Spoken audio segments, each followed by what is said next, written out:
Rama Rama Hare Hare, Hare Krishna Krishna Krishna Hare Hare, Hare Rama Rama Rama Hare Hare, Hare Krishna Krishna Krishna Hare Hare, Hare Rama Rama Rama Hare Hare, Hare Krishna Krishna Krishna Hare Hare, Hare Rama Rama Rama Hare Hare, Hare Krishna Krishna Krishna Hare Hare, Hare Rama Rama Rama Hare Hare, Hare Krishna Krishna Hare Hare, Hare Rama Rama Rama Hare Hare, Hare Krishna Krishna Krishna Hare Hare, Hare Rama Rama Rama Hare Hare, Hare Krishna Krishna Krishna Hare Hare, Hare Rama Rama Rama Hare Hare, Hare Krishna Krishna Krishna Hare Hare, Hare Rama Rama Rama Hare Hare, Hare Krishna Krishna Krishna Hare Hare, Hare Rama Rama Rama Hare Hare, Hare Krishna Krishna Krishna Hare Hare,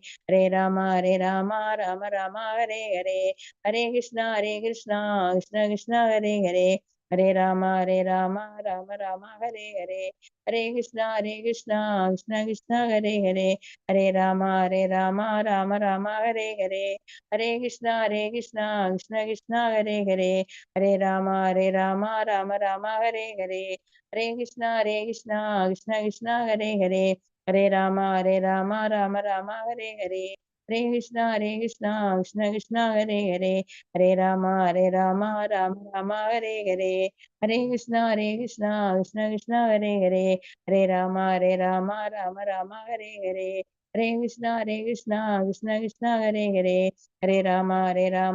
Rama Hare Hare, Hare Krishna Krishna Krishna Hare Hare, Hare Rama Rama Rama Hare Hare, Hare Krishna Krishna Krishna Hare Hare, Hare Rama Rama Rama Hare Hare, Hare Krishna Krishna Krishna Hare Hare, Hare Rama Rama Rama Hare Hare, Hare Krishna Krishna Krishna Hare Hare, Hare Rama Rama Rama Hare Hare, Hare Krishna Krishna Krishna Hare Hare, Hare Rama Rama Rama Hare Hare, Hare Krishna Krishna Krishna Hare Hare, Hare Rama Rama Rama Hare Hare, Hare Krishna Krishna Krishna Hare Hare, Hare Rama Rama Rama Hare Hare, Hare Krishna Krishna Krishna Hare Hare, Hare Rama Rama Rama Hare Hare, Hare Krishna Krishna Krishna Hare Hare, Hare Rama Rama Rama Hare Hare, Hare Krishna Krishna Krishna Hare Hare, Hare Rama Rama Rama Hare Hare,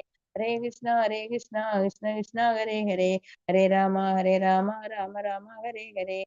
Krishna Krishna Krishna Hare Hare, Hare Rama Rama Rama Hare Hare, Hare Krishna Krishna Krishna Hare Hare, Hare Rama Rama Rama Hare Hare, Hare Krishna Krishna Krishna Hare Hare, Hare Rama Rama Rama Hare Hare, Hare Krishna Krishna Krishna Hare Hare, Hare Rama Rama Rama Hare Hare, Hare Krishna Krishna Krishna Hare Hare, Hare Rama Rama Hare Hare, Hare Krishna Krishna Krishna Hare Hare, Hare Rama Rama Rama Hare Hare, Hare Krishna Krishna Krishna Hare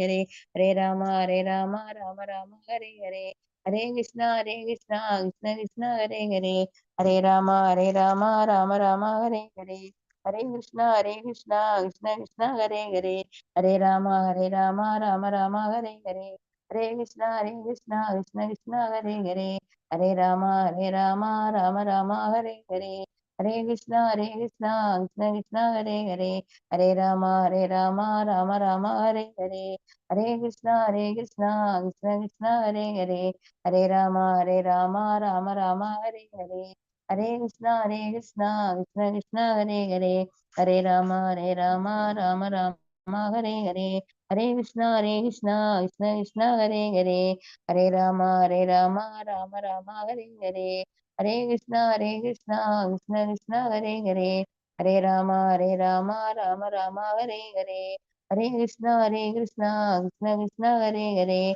Hare Rama Rama Rama Hare Hare, हरे कृष्णा कृष्णा कृष्णा हरे हरे, हरे राम राम राम हरे हरे, हरे कृष्णा कृष्णा कृष्णा हरे हरे, हरे राम राम राम हरे हरे, हरे कृष्णा कृष्णा कृष्णा हरे हरे, हरे राम राम हरे हरे, हरे कृष्णा कृष्णा कृष्णा हरे हरे, हरे राम राम हरे हरे, हरे कृष्णा कृष्णा कृष्णा हरे हरे, हरे राम राम हरे हरे, हरे कृष्णा कृष्णा कृष्णा हरे हरे, हरे राम राम हरे हरे, हरे कृष्णा कृष्णा कृष्णा हरे हरे, हरे राम राम हरे हरे, हरे कृष्णा कृष्णा कृष्णा हरे हरे, हरे राम राम हरे हरे, हरे कृष्णा कृष्णा कृष्णा हरे हरे, हरे राम राम हरे हरे, हरे कृष्णा कृष्णा हरे हरे, हरे राम राम हरे हरे, हरे कृष्णा कृष्णा हरे हरे, हरे राम राम हरे हरे, हरे कृष्णा कृष्णा हरे हरे, हरे राम राम हरे हरे, हरे कृष्णा कृष्णा हरे हरे, हरे राम राम हरे हरे, हरे कृष्णा कृष्णा हरे हरे, हरे राम राम हरे हरे, हरे कृष्णा कृष्णा हरे हरे, हरे राम राम हरे हरे, हरे कृष्णा कृष्णा हरे हरे, हरे राम राम हरे हरे, हरे कृष्णा कृष्णा हरे हरे, हरे राम राम हरे हरे, हरे कृष्णा कृष्णा हरे हरे, हरे राम राम हरे हरे, हरे कृष्णा कृष्णा हरे हरे, हरे राम राम हरे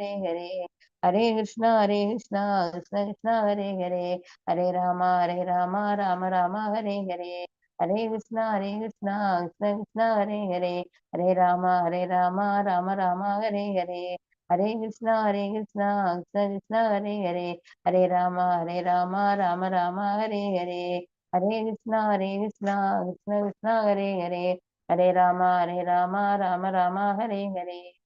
कृष्णा हरे हरे, हरे राम राम हरे हरे, हरे कृष्णा कृष्णा हरे हरे, हरे राम राम हरे हरे, हरे कृष्णा कृष्णा हरे हरे, हरे राम राम हरे हरे, हरे कृष्णा कृष्णा हरे हरे, हरे राम राम हरे हरे, हरे कृष्णा कृष्णा हरे हरे, हरे राम राम हरे हरे, हरे कृष्णा कृष्णा कृष्णा हरे हरे, हरे राम राम राम हरे हरे, जय श्री कृष्ण चैतन्य प्रभु नित्यानंदा, श्री अद्वैत गदाधर श्रीवासादि गौर भक्त वृंदा, हरे कृष्ण माता जी। हरे कृष्णा माता जी।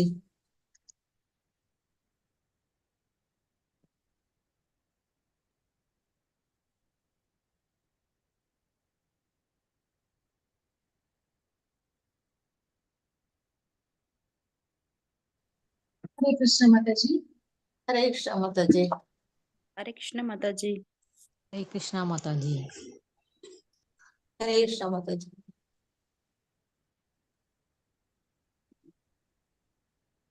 Class போயிடலாமா Mataji? S Mataji, குரூப்ல reminder கொடுத்துட்டேன் Mataji. Okay Hare Krishna.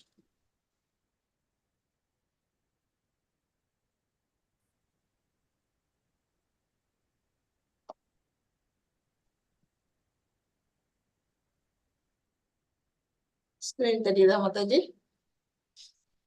S Mataji.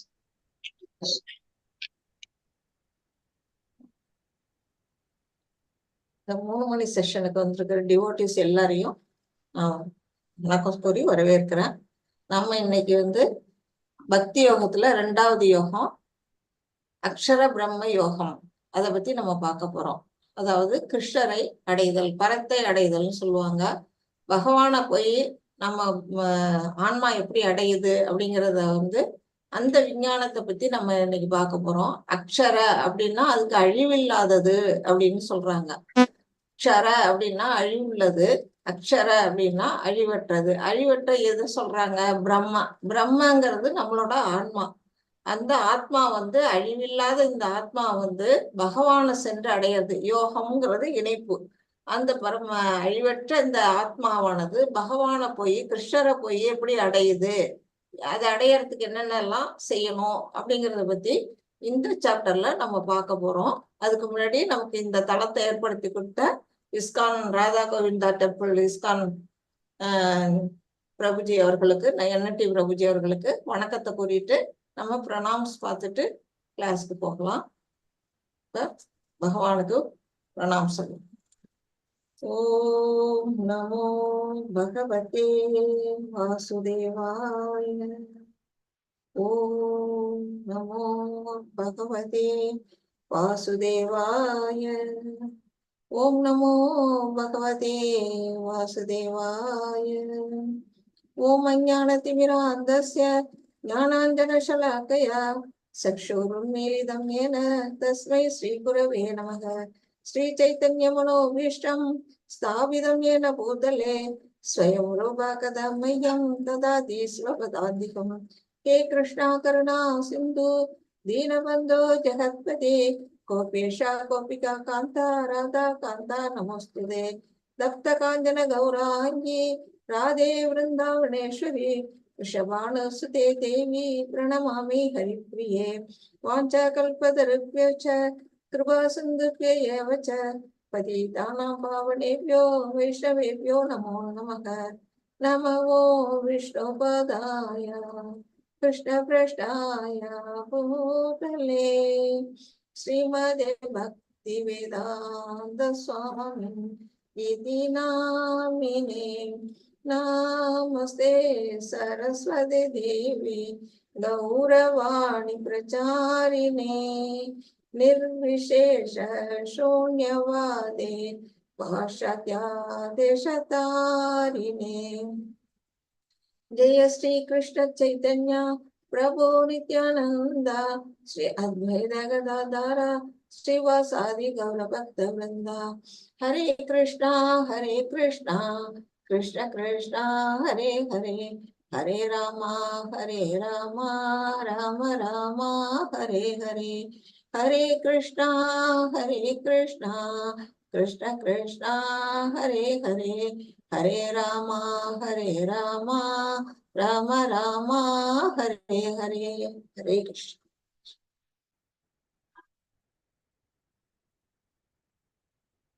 நேற்று அத்தியாயம் 7 பார்த்தோம். அதை பற்றிய ஷார்ட் சம்மரியை கொஞ்சம் பார்த்துட்டு அடுத்ததுக்கு போகலாம். இதுல என்ன சொல்லி இருக்கிறாங்க அப்படின்னா, கிருஷ்ணா பற்றிய அறிவின் மகிமை. கிருஷ்ணரை பத்திய நம்ம அவரோட அறிவு, அவரோட நாலேஜ், அவரை பத்திய நம்ம தெரிஞ்சுக்கக்கூடிய நம்ம எந்த அளவுக்கு அவரை புரிஞ்சுக்கிறோம், அவரோட ஆற்றல்கள் எல்லாம் என்னன்னா எத்தனை விதமான ஆற்றல்கள் நம்ம படிச்சோம். மெட்டீரியல் எனர்ஜின்னு ஒண்ணு பார்த்தோம். அப்புறம் நம்ம இன்டர்னல் பொட்டன்சி, எக்ஸ்டர்னல் பொட்டன்சி அப்படிங்கிறதெல்லாம் நம்ம பார்த்தோம். நாம தான் அதுல எதாவா இருக்கிறோம், நம்ம நடுநிலை சக்தியா நம்ம அதுல இருக்கிறோம். பௌதிக ஆற்றல் பௌதிக உலகம் வெளிப்புற ஆற்றலா இருக்கு. பகவானோட உட்புற ஆற்றலும் நம்ம அதுல பார்த்தோம். அந்த உட்புற ஆற்றல் மூலமா நம்ம அவர்கிட்ட வெளிவந்த மகாவிஷ்ணுவோட தத்துவங்கள் எல்லாம் பார்த்தோம். விஷ்ணு தத்துவத்தை பார்த்தோம். அவர்கிட்ட முதல்ல அவர் மகாவிஷ்ணு வராரு. அதுக்கு பிறகு 3 விதமான விஷ்ணுக்களை பார்த்தோம். காரணோகதாய் விஷ்ணு, கர்ப்பகதாய் விஷ்ணு, ஸ்ரீரோகதாய் விஷ்ணு அப்படிங்கிறதெல்லாம் நம்ம பார்த்தோம். அவரை பற்றிய அந்த சக்திகள் எவ்வளவு இருக்கு, அப்புறம் அவரை பற்றிய அறிவு, இதெல்லாம் நம்ம நேத்தி பார்த்தோம். அப்புறம் கிருஷ்ணரிடம், பகவான் கிருஷ்ணர் சரணடைதல், அவர்கிட்ட நம்ம ஏன் சரணடையணும், அப்படி சரணடைகிறதுனால நமக்கு என்ன விதமான நன்மைகள், நாம என்ன அதுல நமக்கு கிடைக்கிறது என்ன, ஏன் கண்டிப்பா ஒவ்வொரு ஜீவாத்மாவுக்கும் பகவான் கிருஷ்ணர்கிட்ட சரணடையணும்னு சொல்றாங்க அப்படிங்கிறதெல்லாம் நேத்தி பார்த்தோம். கடைசியா தேவ மற்றும் தேவி வழிபாடு, தேவ வழிபாட்டை வந்து பகவானே வந்து ஏன் ஊக்குவிக்கிறாரு, அந்த மாதிரி ஊக்குவிக்கிறதுனால மக்களுக்கு என்ன விதமான நன்மைகள் ஏற்படுது, அது வந்து அவங்க இறந்த பிறகு எங்க போய் சேர்றாங்க அப்படிங்கறத பத்தி எல்லாம் நேற்று நம்ம பார்த்தோம். இது அத்தியாயம் 7 பார்த்தோம். இன்னைக்கு நம்ம வந்து பார்க்க போறது அத்தியாயம் 8. அதுக்கு முன்னாடி இதுல வந்து 7.29 30 உள்ள ஸ்லோகங்களோட கொஞ்சம் இதையும் வந்து ஷார்ட்டா கொடுத்துருக்குறாங்க. இதை படிச்சுட்டு மேற்கொண்டு நம்ம போவோம். மாதாஜி, யார் ஸ்லோகம் படிக்கிறீங்க? Hare Krishna devotees. Geeta Mataji, Hare Krishna. Hare Krishna Mataji, pranams Mataji.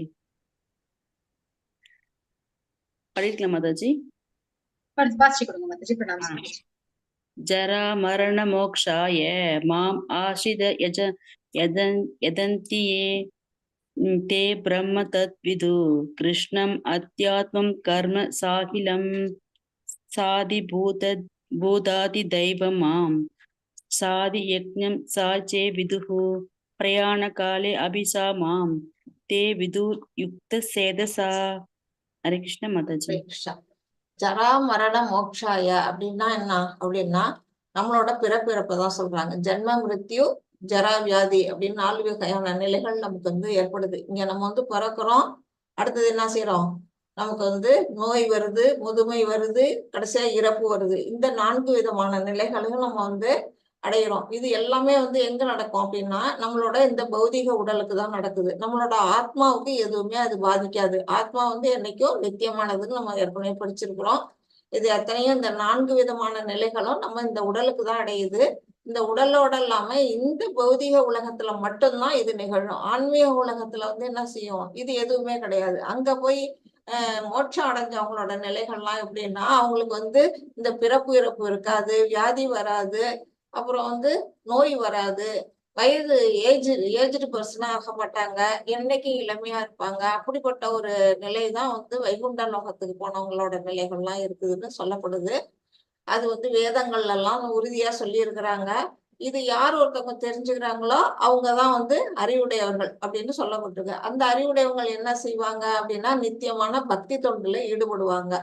அகம் பிரம்மாஸ்மி அப்படின்னுட்டு தன்னையே பிரம்மனாக ஒருத்தவங்க வந்து யார் ஒருத்தவங்க அறியறாங்களோ அவங்கதான் வந்து என்ன செய்வாங்க, அந்த ஆன்மீக ஆன்மாவாக உணர்வு நிலையக்கூடிய அடைவாங்க. நேற்று 2 நாளைக்கு முன்னாடி நம்ம வந்து அஷ்டாங்க யோகம் பார்த்தோம். அவங்க எல்லாம் என்ன செய்யறாங்க, தனக்குள்ளேயே யோக நிலையில என்ன செய்யறாங்க, தன்னைத்தானே காண்றாங்க அப்படிங்கறதெல்லாம் பார்த்தோம். அந்த ஆத்மாவை அவங்க உணர்றாங்க. அதுலயும் சில பேர் வந்து பரமாத்மாவையும் பாக்குறாங்க.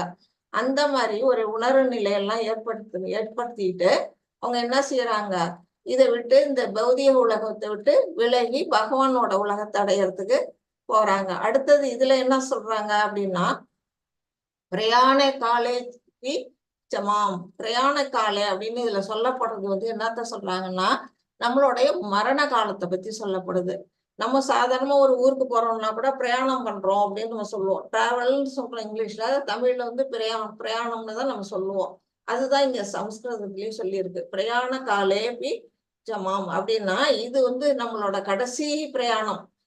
மரணம் நேர்ந்த விட்டு நம்ம எங்க போவோம், அடுத்தது வந்து ஒண்ணு சொர்க்கத்துக்கு போவோம், இல்ல நரகத்துக்கு போவோம், இல்ல வைகுண்டத்துக்கு போவோம், இல்ல கோலோக விருந்தானத்துக்கு கூட நம்மளோட கர்ம நிலைகளை பொறுத்து நாம எங்கெங்க போகணுங்கிறத நாம வந்து இது பண்றோம். அப்படிப்பட்டவங்க என்ன செய்வாங்க, எப்படி உயிரை விடுறாங்க, பகவானை நினைச்சுக்கிட்டே உயிரை விடுறவங்க நிலை எப்படி ஆகும், யார் ஒருத்தர் இந்த மாதிரி உயிரை விடுவாங்க அப்படின்னா இந்த ஜட உலகம், இந்த தேவர்கள், அப்புறம் இந்த நம்ம இது மனிதர்கள் அவங்கள பத்தி எல்லாம் தெரிஞ்சுக்கிட்டு யாகங்களோட அனுபவிப்பாளரா யார் ஒருத்தர் இருக்கிறாங்களோ அப்படிப்பட்ட யாருன்னா பகவான். அப்படிப்பட்ட அந்த பகவானை பத்தி புரிஞ்சுக்கிட்டு அவங்க என்ன செய்வாங்க, அப்படிப்பட்ட மகாத்மாக்கள் மட்டும்தான் கடைசி நேரத்துல மரண காலத்துல கூட என்ன செய்ய முடியும், பகவானை நினைக்கக்கூடிய அவங்களுக்கு ஒரு சக்தி கிடைக்கும்.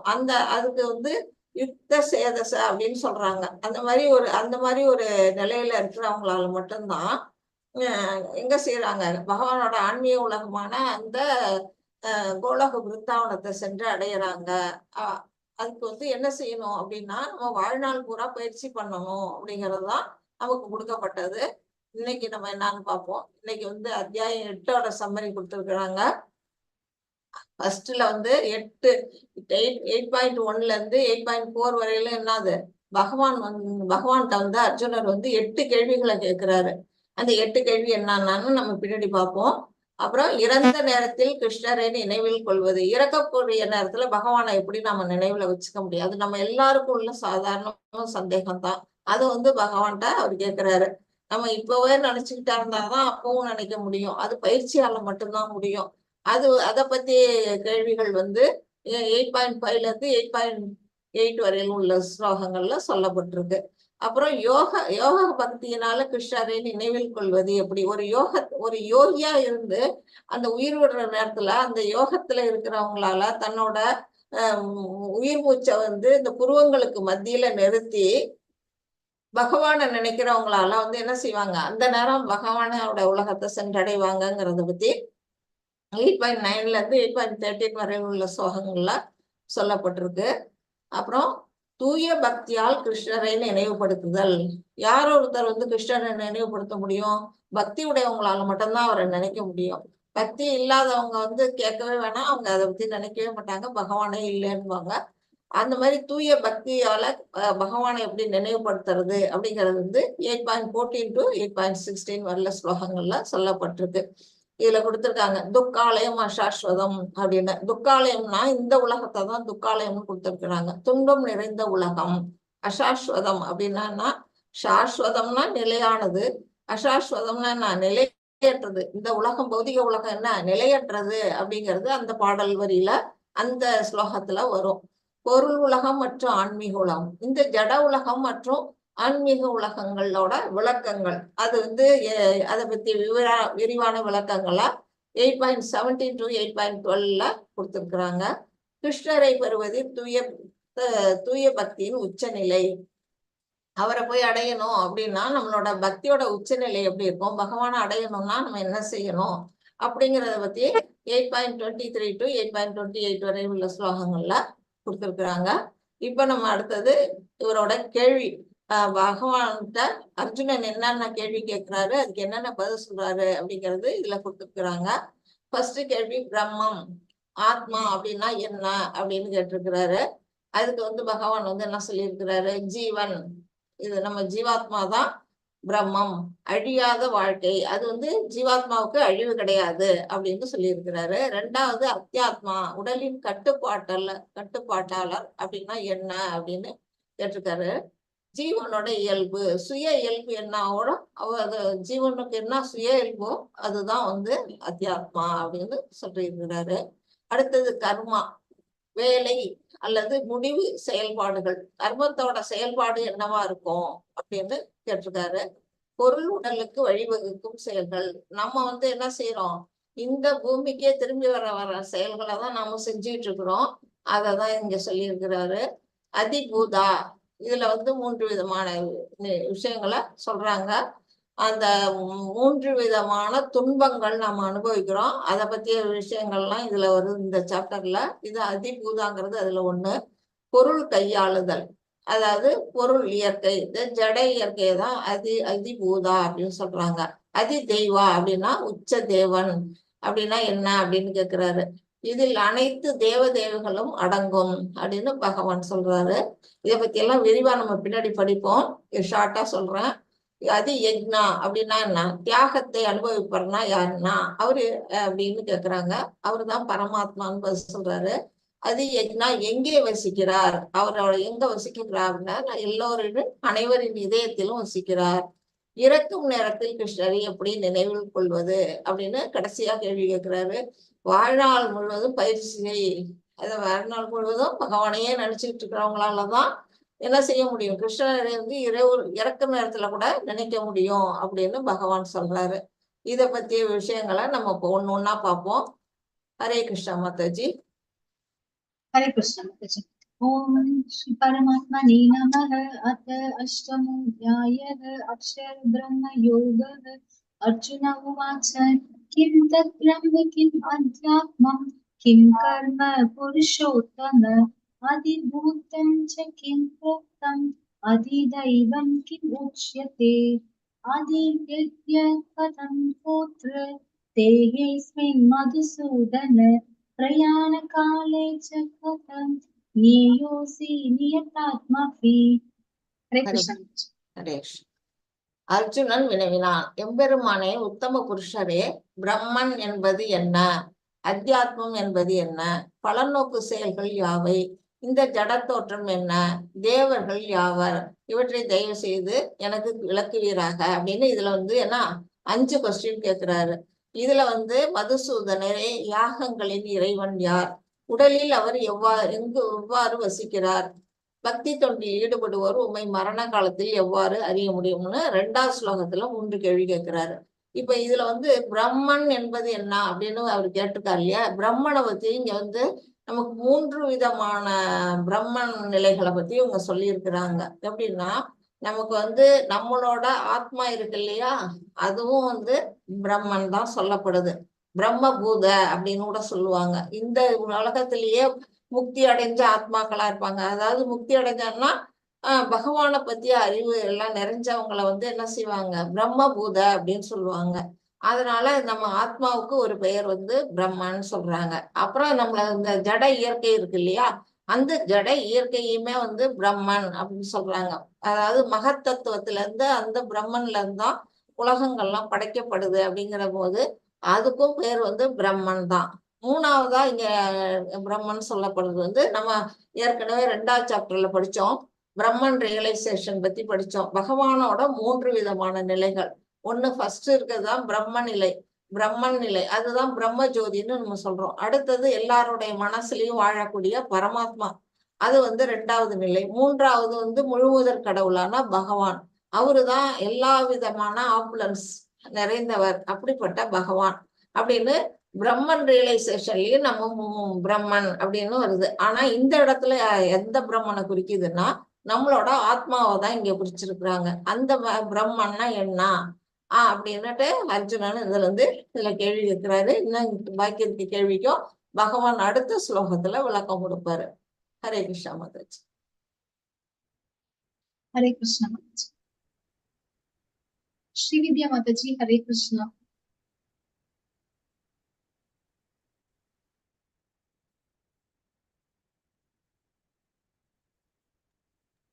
रुक्मिणी माताजी இந்த ஸ்லோகம் வாசி கொடுக்குறீங்களா? ஹரே கிருஷ்ணா.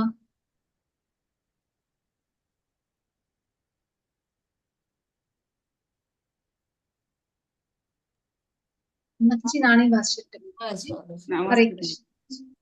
श्री भगवान् उवाच अक्षरं ब्रह्म परमं स्वभावो अध्यात्मम् उच्यते भूतभावोत्पवकरो विसर्ग कर्म संजितः हरे कृष्ण. ஹரே கிருஷ்ணா மாதாஜி.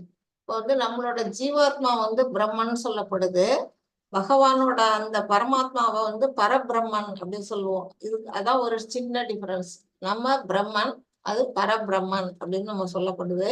இந்த ஸ்லோகத்துல புருஷோத்தமரான முழுமுதற் கடவுள் கூறினார், பிரம்மன் எனப்படுது அழிவற்றதும் உன்னதமானதும் ஆகும். அதன் ஸ்வபாவமான நித்திய இயற்கையான ஜீவாத்மா அத்தியாத்மா என்று அழைக்கப்படுகின்றான். ஜீவாத்மாவின் ஜட உடலை வளர்க்கும் செயல்கள் கர்மா, பலநோக்கு செயல்கள் என்று அழைக்கப்படுகின்றன. அப்படின்னா இப்ப பிரம்மன் நம்மளோட ஆத்மாவை பகவான் சொல்லிட்டாரு, அது நமக்கு புரியும். அதோட சுவாவம் என்ன, நித்தியமான இயற்கை என்ன அப்படின்னா, அது பகவானுக்கு தொண்டு செய்யணும், அதுதான் அதோட சுவாவம். ஆனா நம்ம அதுல ஈடுபடல, அது செய்யணும், அதுதான் அத்தியாத்மா. அதோட ஜீவாத்மா என்ன செய்யணும் அப்படிங்கறத கொடுத்திருக்கிறாங்க. அப்புறம் அது நம்மளோட ஸ்வரூப நிலை. ஆனா நம்ம ஜட உடலை வளர்க்கறதுக்காக நம்ம செய்யறோம் இல்லையா, பலன் கருதி சில செயல்களை செய்யறோம் இல்லையா, அதெல்லாம் கர்மா அப்படின்னு இதுல கொடுத்திருக்கிறாங்க. இப்ப மொத்த ஜட இயற்கையை சேர்ந்து மகத்தத்துவம் அப்படின்னு நம்ம சொல்றோம் இல்லையா, அந்த பிரம்மனை பத்தியும் நம்ம சொல்றோம். இப்ப ஒவ்வொரு இப்ப நம்ம என்ன அடுத்தது 3 விதமான நிலைகள்லயும் நம்ம அதை பார்த்துட்டோம். இந்த பிரம்மன் என்ன செய்யறாங்க, அதாவது ஆத்மா என்ன செய்யுது அப்படின்னா, இந்த ஜட இயற்கையோட தொடர்பு, இந்த ஜட இயற்கை இருண்ட உலகம்னு தான் சொல்றாங்க. அந்த ஜட இயற்கையோட அந்த பிரம்மா தொடர்பு கொள்ளும் போது என்ன செய்யறான் அப்படின்னா, அவன் அவனோட நிலை ஜடம் மாதிரிதான் இருக்கும். அவனுக்கு வந்து பகவானை பத்திய ஞானம் வந்து அந்த நேரத்துல இருக்கிறாரு. ஆனா சில நேரங்கள்ல என்ன செய்வான், ஆன்மீக ஆத்மாவா அவன் மாறுறான். எப்படின்னா பகவானை பத்திய ஒரு தொண்டுல பகவானை பத்திய நினைவுகள்ல அவன் செயல்களும் நினைவுகளும் இருக்கும் பொழுது அவன் வந்து என்ன செய்யறான், ஒரு உன்னதமான அடையாளத்தோட அவன் இருக்கிறான். அப்படி வந்து 2 விதமான நிலைகள்ல அவன் வந்து இந்த உடல் வந்து மாறுபடுது, ஜடம் அல்லது ஆன்மீகம். ஏதோ ஒரு நிலையில அவன் அறியப்படுகிறான். இந்த வந்து இதுதான் வந்து இந்த உயிர்வாழிகளோட தோற்றத்தை பத்தி கொடுக்கப்பட்டிருக்கு.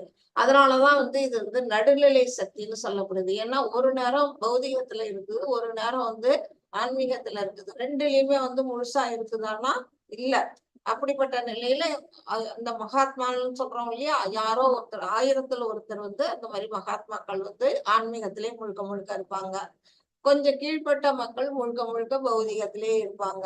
ஆனா நாமெல்லாம் என்ன செய்யறோம், பாதி நேரம் இப்படி பாதி நேரம் அப்படின்னுட்டு 2 விதமான நிலைகள்லயுமே இருக்கக்கூடிய நிலையில நாமெல்லாம் இருக்கிறோம்.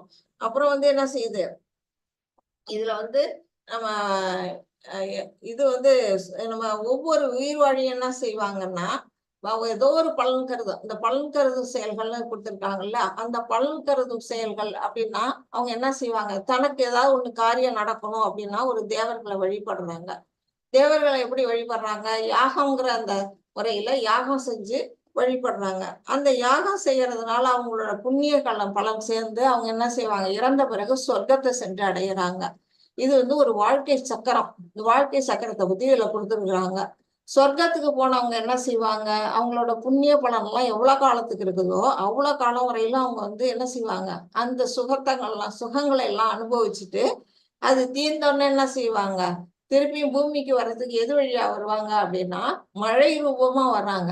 மழை பெய்யுது இல்லையா, அந்த மழை ரூபத்துல அந்த ஆத்மா வந்து பூமிக்கு இறங்குது.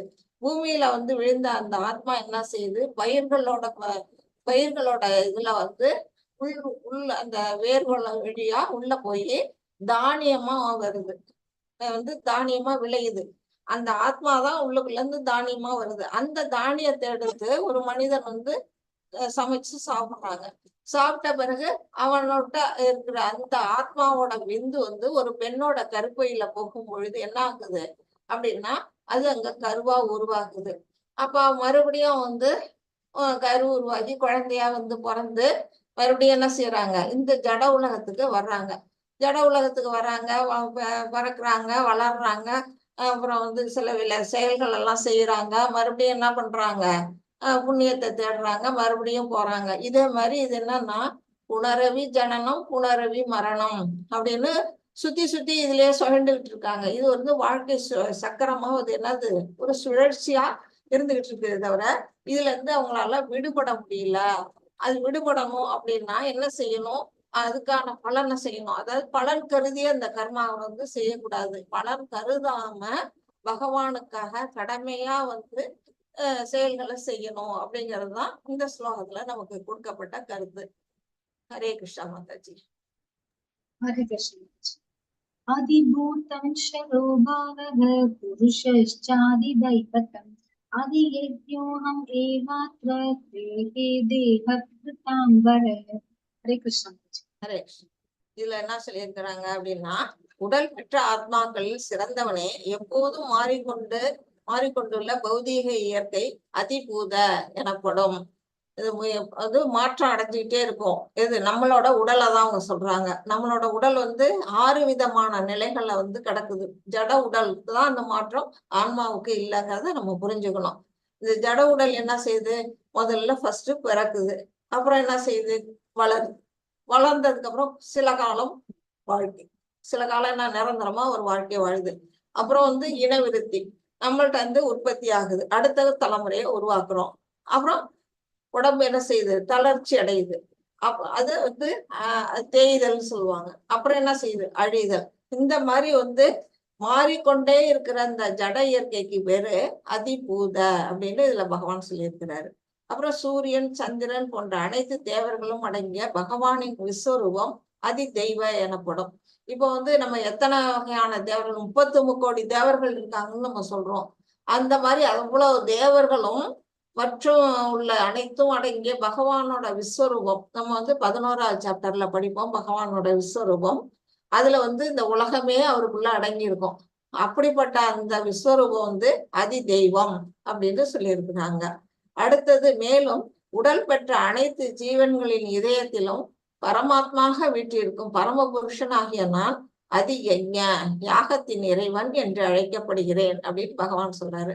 நம்ம மனசுக்குள்ள இருக்க அந்த பரமாத்மாவை தான் அதி யஜ்ஞ அப்படின்னு சொல்றார். அது யஜ்ஞேஸ்வரர். யாகத்தின் பலன்களை எல்லாம் அனுபவிக்கக்கூடியவர் யார் ஒருவரோ அவருதான் யஜ்ஞேஸ்வரர், யாகத்தின் இறைவன். அவரே தான் யாகம், யாகத்தின் பொருள்களும் அவர்தான், யாகம் செய்யறவரும் அவர்தான், யாகம் அனுபவிக்கிறவரும் அவர்தான் அப்படின்னுட்டு இதுல வந்து பகவான் வந்து என்னென்ன 3 விதமான நிலைகளை அதிபூத, அதி தெய்வ, அதி யஜ்ஞ அப்படிங்கிறது என்ன அப்படின்னு பகவான் வந்து இதுல சொல்லியிருக்கிறாரு. இதுல வந்து இந்த ஒரு எப்படி இருக்கு, இந்த கம்பளி புழுவா ஒண்ணு இருக்குது. அந்த புழு வந்து அடுத்த என்ன செய்யுது, கூட்டு புழுவா மாறுது. அப்புறம் வந்து பட்டுப்பூச்சியா மாறுது. இது வந்து அதோட உடல் என்ன செய்யுது, மாறிக்கொண்டே வருது. ஒரு பட்டுப்பூச்சி ஆகுறதுக்கு முன்னாடி இத்தனை வித இந்த நிலைகள் எல்லாம் ஏற்படுது மாதிரி நமக்கும் வந்து அந்த 6 விதமான மாற்றங்கள் நம்மளுடைய உடல்ல நிகழுது அப்படின்னு பகவான் சொல்றாரு. ஹரே கிருஷ்ணா மாதாஜி. हरे कृष्णा माताजी। नीता माताजी हरे कृष्ण। हरे कृष्ण माताजी। अंतकाले च माम् एव स्मरन् मुक्ता कलेवरं या प्राप्याति सा मत्पावं यादि नास्त्यत्र संशयः। हरे कृष्ण माताजी। ஹரே கிருஷ்ணா. மேலும் தனது வாழ்வின் இறுதி காலத்தில் யாராவது என்னை மட்டும் எண்ணிக்கொண்டு உடலை விட்டால் உடனடியாக அவன் என்னுடைய இயற்கையை அடைகிறான், இதில் சிறிதும் சந்தேகம் இல்லை அப்படின்னு பகவான் வந்து சொல்றாரு. கடைசி காலத்துல யார் ஒருத்தவங்க வந்து பகவானையே நினைச்சுட்டு விடுறாங்களோ அவங்க என்ன செய்யறாங்க, பகவானோட உலகத்தை சென்றடைவாங்க அப்படின்னுட்டு இதுக்கு பின்னாடி விளக்கம் வந்து உதாரணமும் வரும். நான் சொல்றேன், இந்த இடத்துல உதாரணமா இங்க வந்து பீஷ்மரையே கொடுத்திருக்கிறாங்க. அவர் வந்து என்ன செய்யறாரு, போர்க்களத்துல குருஷேத்திர போர்க்களத்துல அம்பு படுக்கையில படுத்திருக்கிறாரு. அந்த நேரத்துல அவருக்கு உயிர் விடக்கூடிய அந்த தருணம் வந்துருது. அப்ப வந்து அந்த அவரை சுத்தி பகவான் நிக்கிறாரு. பஞ்ச பாண்டவர்கள் இருக்காங்க, கௌரவர்கள்லாம் இருக்காங்க, எல்லா வித முனிவர்களும் நாரதர் கூட சகல விதமான முனிவர்களும் அவரை சூழ்ந்து நிக்கிறாங்க. அப்ப வந்து அவர் என்ன செய்யறாரு, நமக்கான ஒரு விஷ்ணு சகஸ்ரநாமத்தை அவர் கொடுத்துட்டு போனாரு. அந்த ஒரு நிலையில அவர் பகவானை பார்த்துக்கிட்டே தன்னோட உயிரை விடுறாரு. அப்படின்னா அவரு பகவானோட உலகத்தை சென்றடைகிறாரு அப்படிங்கிறது இதுல சொல்லப்பட்டது. குருஷேத்திர போர்க்களத்துல யார் ஒருத்தவங்க உயிர் விட்டாங்களோ அவங்க எல்லாருமே மோட்ச கதிக்கு போனாங்க. ஏன்னா எல்லாருமே பகவானோட பார்வையில இருந்து போனாங்க. அது ஒண்ணு. அந்த அந்த ஸ்தலத்தோட மகிமையும் அப்படிப்பட்டது. அதனால இப்ப வந்து இருக்கு நேரடியா பார்த்துக்கிட்டே உயிரை விடக்கூடிய அந்த பாக்கியம் வந்து யாருக்கு கிடைச்சது, பீஷ்மரை தவிர யாருக்குமே அந்த பாக்கியம் கிடைக்கல. அவர் ஒருத்தருக்கு தான் அந்த பாக்கியம் கிடைச்சது. எல்லாராலும் நினைச்சுக்கிட்டாவது உயிரை விட முடியுமாங்கிறது நமக்கு தெரியல. அப்படிப்பட்டதான் இதுல வந்து சொல்லியிருக்கிறாங்க. என்ன நினைச்சுக்கிட்டே நீ உயிரை விட்டீங்கன்னா என்னையே வந்து அடைவாய். நம்ம இதுல வந்து இந்த சாப்டரே வந்து பரத்தை அடைதல், பகவானை சென்றடைதல் எப்படி அப்படிங்கிறது தான் இதுல வந்து அழகா இதுல கொடுத்துருக்குறாங்க. அடுத்தது வந்து இதுல என்ன, ஸ்ரீமத் பாகவதத்துல என்ன சொல்லியிருக்கிறாங்க, யக்ஷ பிரஸ்தனம். உங்களுக்கு எல்லாம் இந்த கதை ஓரளவுக்கு தெரிஞ்சிருக்கும். இது வந்து மகாபாரதத்துல வருது. அதோட விஷயங்களை இதுல சொல்லியிருக்கிறாங்க. மாதாஜி ஸ்லோகம் படிக்கிறீங்களா? हरे कृष्ण माताजी। महानि हानि भूतानि गच्छन्ति हयमानाय शेषा स्थावरम् इच्छन्ति किम् आश्चर्यम् अतः परम्। हरे कृष्ण माताजी। ஹரே கிருஷ்ணா. கிம் ஆச்சரியம் அதப்பரம் அப்படின்னு எவ்வளவு ஆச்சரியமா சொல்லியிருக்கிறாரு. அதாவது இந்த கதை என்ன சொல்லுது அப்படின்னா, பஞ்ச பாண்டவர்களும் வந்து வனப்பர்வாவில் வருது மகாபாரதத்துல. வனவாசத்துல என்ன செய்யறாங்க, ஏதோ ஒரு விஷயத்துக்காக ஒவ்வொருத்தரா என்ன செய்யறாங்க, இவரை விட்டு வெளியில போறாங்க, யுதிஷ்டரை விட்டு ஒவ்வொருத்தரா போறாங்க. ஃபர்ஸ்ட் பீமன் போறாரு, அப்புறம் அர்ஜுனன் போறாரு, அப்புறம் நகுலன், அப்புறம் சகாதேவன், எல்லாரும் போறவங்க எல்லாம் திரும்பியே வரல. ஏன் வரல அப்படின்னா அவங்களுக்கு வந்து போற வழியில என்ன வருதுன்னா ஒரு தண்ணி தாகம் எடுக்குது. அப்ப வந்து அங்க ஒரு நதிக்கரையில தண்ணி குடிக்கிறதுக்கு போய் பாக்குறாங்க. அதை எடுத்து குடிக்க போகும்போது ஒரு யக்ஷன் வந்து என்ன சொல்றாரு, நீ தண்ணி குடிக்க கூடாது, நான் கேட்கிற கேள்விக்கு நீ பதில் சொன்னா மட்டும்தான் தண்ணி குடிக்கலாம் அப்படின்னு சொல்றாங்க. ஆனா இவங்க யாருக்கும் அந்த கேள்விக்கான பதில் தெரியல. தெரியாதனால அவங்க என்ன செய்யறாங்க, மீறி போய் தண்ணி எடுத்து குடிக்கிறாங்க. உடனே இறந்து விழுந்துடுறாங்க. அந்த இடத்துல அவங்க இறந்து விழுந்து மறுபடியும் அடுத்த உயிர் பிச்சையாதான் யுதிஷ்டர் மூலமா கிடைக்குது. அடுத்தது தம்பிகள்லாம் போனாங்களே என்ன ஆனாங்கன்னு தெரியலையே அப்படின்னுட்டு தர்மபுத்திரர் போறாரு. அவரு போய் வந்து என்ன செய்யறாரு, அங்க போய் பார்த்தா எல்லாரும் இறந்து கிடக்குறாங்க. அதை பார்த்துட்டு இவரும் வந்து அங்க தண்ணி குடிக்கலான்னு போறாரு. அப்ப வந்து யட்சன் வந்து இவர்கிட்டயும் அதே கேள்வியா வந்து கேக்குறாங்க. அதாவது வனப்பருவால வந்து இது 125 கேள்வி கிட்டத்தட்ட வரும்னு நினைக்கிறேன். 125 கேள்வியில இதுல இந்த கேள்வி வந்து நமக்கு இங்க பொருத்தமா இருக்கிறதுனால இங்க அதை கொடுத்துருக்குறாங்க. என்ன கேக்குறாரு அவரு அப்படின்னா, இந்த உலகத்திலேயே மிகவும் அற்புதமான விஷயம் என்ன அப்படின்னு கேக்குறாரு. அதுக்கு இவர் என்ன பதில் கொடுக்கிறாரு அப்படின்னா, ஒவ்வொரு கணத்திலும் 100,000கணக்கான ஆயிரக்கணக்கான உயிரினங்கள் மரணத்தை சந்திக்கின்றன. நமக்கு தெரியும் எவ்வளவு தூரம் இங்க பிறந்துகிட்டே இருக்கு. ஒரு பக்கம் அழிவு மரணம் வந்து நடந்துகிட்டே தான் இருக்கு. இது வந்து நம்ம எண்ணிக்கையில் அடங்காத உயிர்கள் வந்து என்ன செய்யுது, மரணத்தை ஒவ்வொரு நிமிஷத்திலையும் சந்திக்குது. ஆனால் இது ஒரு முட்டாள்தனமான வாழ்க்கையாக இருப்பினும் தன்னை மரணமற்றதாக நினைத்து மரணத்துக்கு தயாராக இல்லை. இது இந்த உலகில் மிக அற்புதமான விஷயம். வந்து யுதிஷ்டரோட பதில் இது. அதாவது என்ன சொல்றாரு, நம்ம வந்து எந்த நேரத்துல நமக்கு உயிர் இந்த உலகத்தை விட்டு போவோம் அப்படிங்கிறது நமக்கு யாருக்கும் நிச்சயம் கிடையாது, யாருக்கும் தெரியவும் தெரியாது. நம்மளோட மரணம் எப்ப நிகழும், நாளைக்கும் இருக்கலாம், 4 வருஷம் 4000 நம்ம வந்து 40 நாள் கழிச்சும் இருக்கலாம், எப்ப வேணா அது நடக்கலாம். ஆனாலும் அதை பத்தி கொஞ்சம் கூட கவலை கிடையாது நமக்கு. நாம என்ன செய்வோம், நமக்கு மரணமே கிடையாதுங்கிற மாதிரி நினைச்சிட்டு இந்த ஒவ்வொரு நாளும் என்ன செய்வோம், அடுத்த நாளைக்கு தேவையானதை நம்ம சேகரம் பண்ணிக்கிட்டே தான் இருப்போம். நமக்கு நாளைக்கு வேணும், நம்ம அடுத்த வருஷத்துக்கு வேணும், நம்மளோட அடுத்த ஜென்மம் நம்மளோட வாரிசுகளுக்கு வேணும் அப்படின்னு நம்ம ஏதாவது வந்து சேர்த்துக்கிட்டே இருப்போம். அந்த வாழ்க்கையை அனுபவிச்சுக்கிட்டே தான் இருப்போம். அந்த மாதிரி நமக்கு ஒரு மரணம் நிகழ போகுதுங்கிற ஒரு நிலையில வந்து இப்ப சுகபிரம்மத்துக்கிட்ட வந்து பரீட்சித் மகாராஜா என்ன பண்ணாரு, 7 நாள்ல மரணம் அப்படின்னு அவருக்கு தெரிஞ்ச உடனே அவர் போய் என்ன செய்யறாரு, அப்படியே வந்து இது தன்னோட அரசாட்சியை வந்து தன்னோட மகன் ஜனமேஜயன்ட்ட ஒப்படைச்சிட்டு அவர் என்ன செய்யறாரு, கங்கை கரையில போய் உட்கார்ந்துறாரு. அப்ப சுகபிரம்மா அங்க வந்தோன்னா, 7 நாள்ல எனக்கு இறப்பு நடக்க போகுது, இந்த 7 நாள்ல நான் என்ன செய்யணும், எனக்கு அறிவுரை சொல்லுங்கன்னு சொன்னதான் நமக்கு வந்து இந்த பாகவதம் வந்து நமக்கு கிடைச்சது. சுகபிரம்மத்தின் வாயிலால நமக்கு வந்து ஸ்ரீமத் பாகவதம் கிடைச்சது. அதுல வர்ற கதை தான் இது. அதுல வந்து பாகவதத்துலதான் இது சொல்லப்பட்டிருக்கிறாங்க. அந்த மாதிரி அவர் வந்து என்ன செய்யறாரு, இறப்புக்கு நம்ம இறக்க போறோம்னு தெரிஞ்ச உடனே அடுத்த ஸ்டெப் என்ன செய்யணும் அப்படிங்கறது நல்லா யோசிச்சாரு. ஆனா நமக்கு வந்து என்னைக்கு இருந்தாலும் மரணம் நிகழும் போதும் நம்ம அதை பத்தி கவலைப்படாம நம்ம அந்த வாழ்க்கையை என்ஜாய் பண்றோம் இல்லையா, அதுதான் இந்த உலகத்திலே மிகவும் அற்புதமான விஷயம் அப்படின்னு யுதிஷ்டர் சொன்னா அவருக்கு வந்து அவர் ஆசி வழங்கி அவருக்கு அந்த தம்பிகள் எல்லாம் உயிர்ப்பிச்சு கொடுக்குறாரு. அந்த கதை உங்களுக்கு தெரிஞ்சிருக்கும்னு நினைக்கிறேன். நம்ம அதுல உள்ள போக வேண்டாம், நம்ம அடுத்தது போவோம். ஹரே கிருஷ்ணா மாதாஜி. हरे कृष्ण रति माताजी। हरे कृष्णा। हरे कृष्णा माताजी। यं यं वापि स्मरन् भावं दत्यन्ते कलेवरं तं तं ये वैति कौन्तेय सदा तत्भावभाविद। हरे कृष्णा माताजी। ஹரே கிருஷ்ணா. ஒருவன் தனது உடலை விடும்போது எந்த நிலையை எண்ணுகின்றானோ ஐயமின்றி அந்நிலையை அவன் அடைகின்றான். இப்போ வந்து பகவான் சொன்னார் இல்லையா, என்ன நினைச்சுக்கிட்டே உயிரை விட்டா நீ என்னையே வந்து அடைவாய் அப்படின்னு பகவான் சொன்னார் இல்லையா. அதுக்கு உதாரணமா இங்க வந்து யாரோட உதாரணத்தை கொடுத்துருக்குறாங்க, ஜடபரதர். அவரு தான் வந்து மானம் நினைச்சுக்கிட்டே உயிரை விட்டு மானோட பிறவியை வந்து அடுத்த ஜென்மத்துல எடுக்கிறாரு அப்படிங்கிறது இங்க பிக்சர்ல கொடுத்துருக்குறாங்க. எந்த நிலை நாம எதை நினைக்கிறோமோ, நம்ம இந்த இவரு மானம் நினைச்சாரு, நம்ம ஒரு நாயை நினைச்சோம்னா நமக்கு நாய் பிறவி தான் கிடைக்கும் அப்படிங்கிறதுல எந்த சந்தேகமும் இல்லை. நம்ம எதை நினைச்சுக்கிட்டே நம்ம இருக்கிறோமோ அந்த நிலை வந்து இன்னும் ஒரு உதாரணம் கூட சொல்லுவாங்க. இப்ப நம்ம ஒரு பெண்ணா இருக்கிறோம், நம்ம ஒரு ஆணை நினைச்சுக்கிட்டே உயிர் விட்டா அடுத்தது நமக்கு ஆணுடைய உடல் கிடைக்குங்கிறாங்க. ஆண் வந்து பெண்ணை நினைச்சுக்கிட்டே இருந்தா பெண்ணுடைய உடல் கிடைக்கும் அப்படின்னு கூட சொல்றாங்க. அந்த அளவுக்கு நம்மளோட எண்ணத்தோட வலிமை வந்து அப்படி இருக்குது. கடைசியில உயிர் விடும்போது இதெல்லாம் நம்ம நினைச்சிட்டு உயிரை விடலாமா, பகவானை நினைச்சிட்டு உயிரை விட்டோம்னா பகவானை சென்று அடையலாம் அப்படிங்கிறதுக்கு தான் இதை வந்து ஷார்ட்டா கொடுத்துருக்காங்க. அவரோட கதையும் இங்க கொடுத்திருக்கு. ஜடபரதரின் வாழ்க்கை பாகவதம். இதுவும் ஸ்ரீமத் பாகவதத்துல 5வது கேட்டோல 9th சாப்டர்ல கொடுத்துருக்குறாங்க.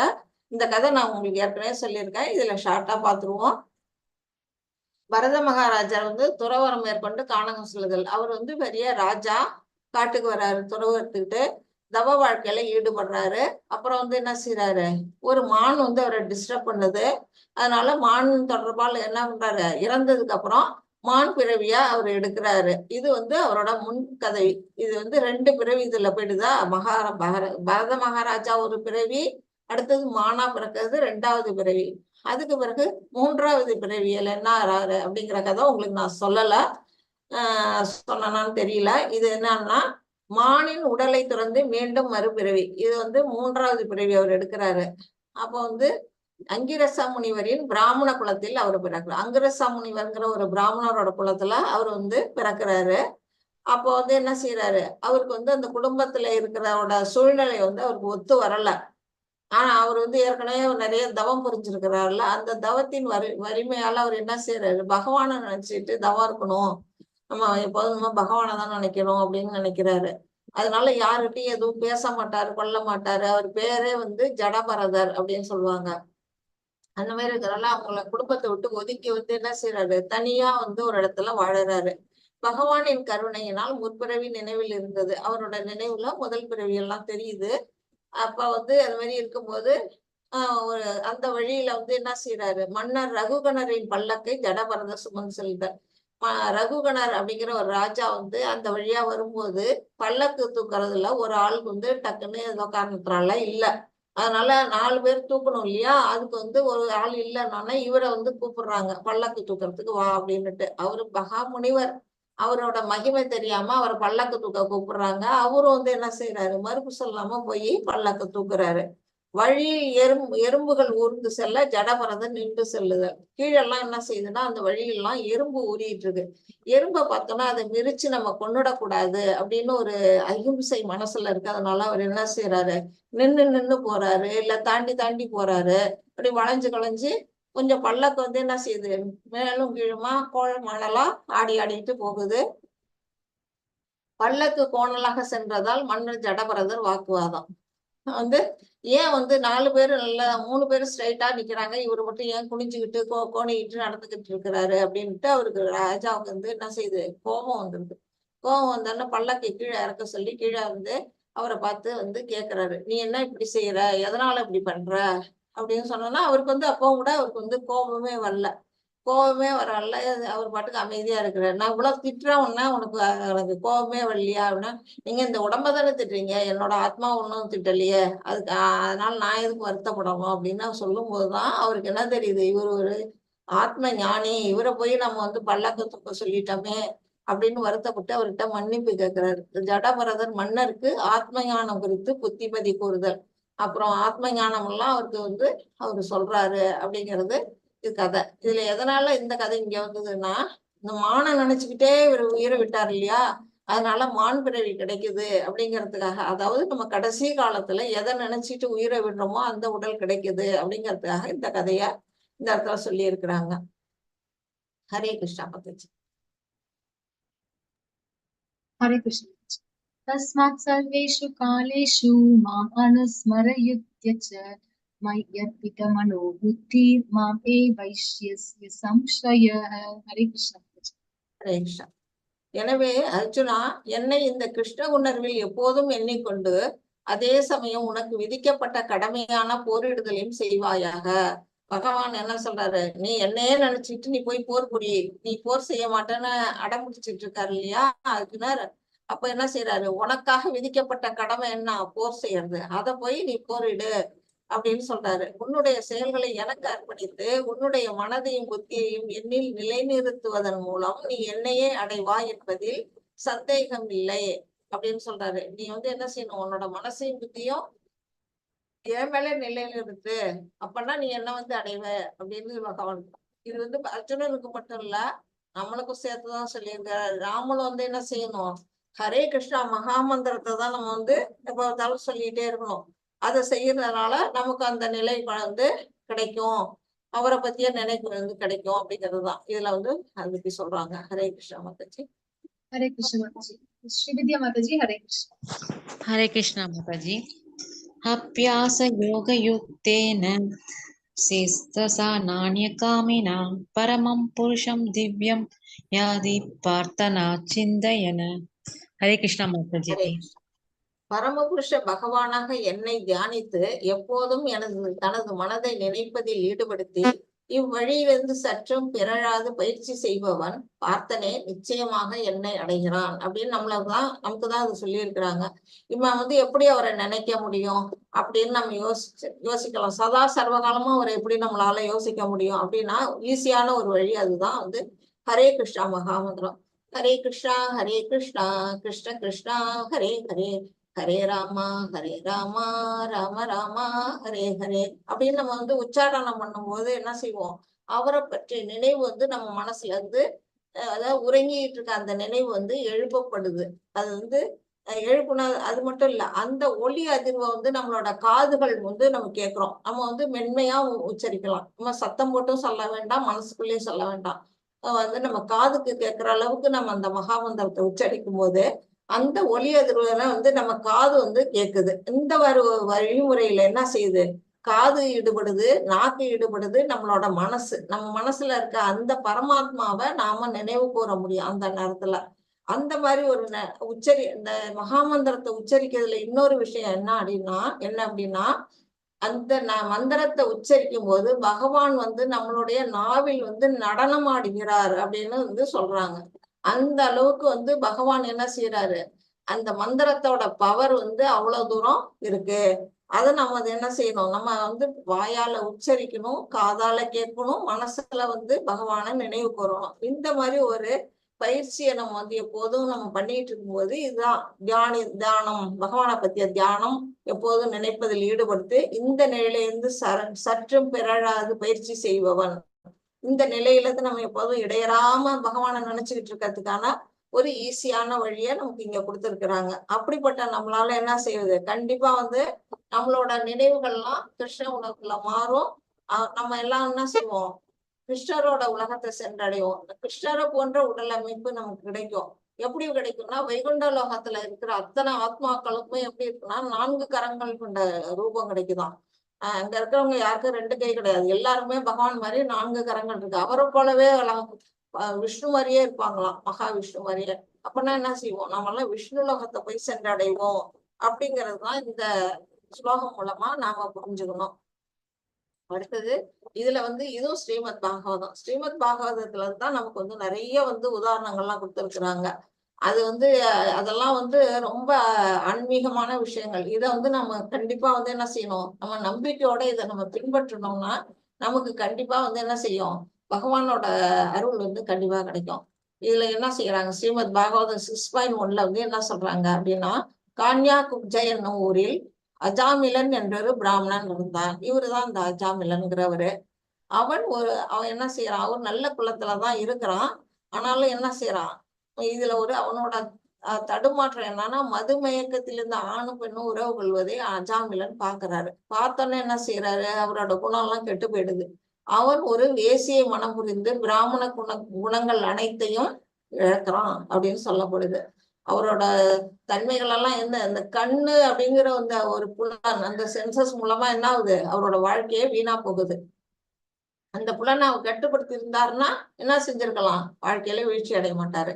அப்புறம் மனைவி மக்களை பராமரிப்பதற்காக அவர் என்னென்ன செய்யறாரு, அவர் கல்யாணம் பண்ணிக்கிட்டது ஒரு விபச்சாரி.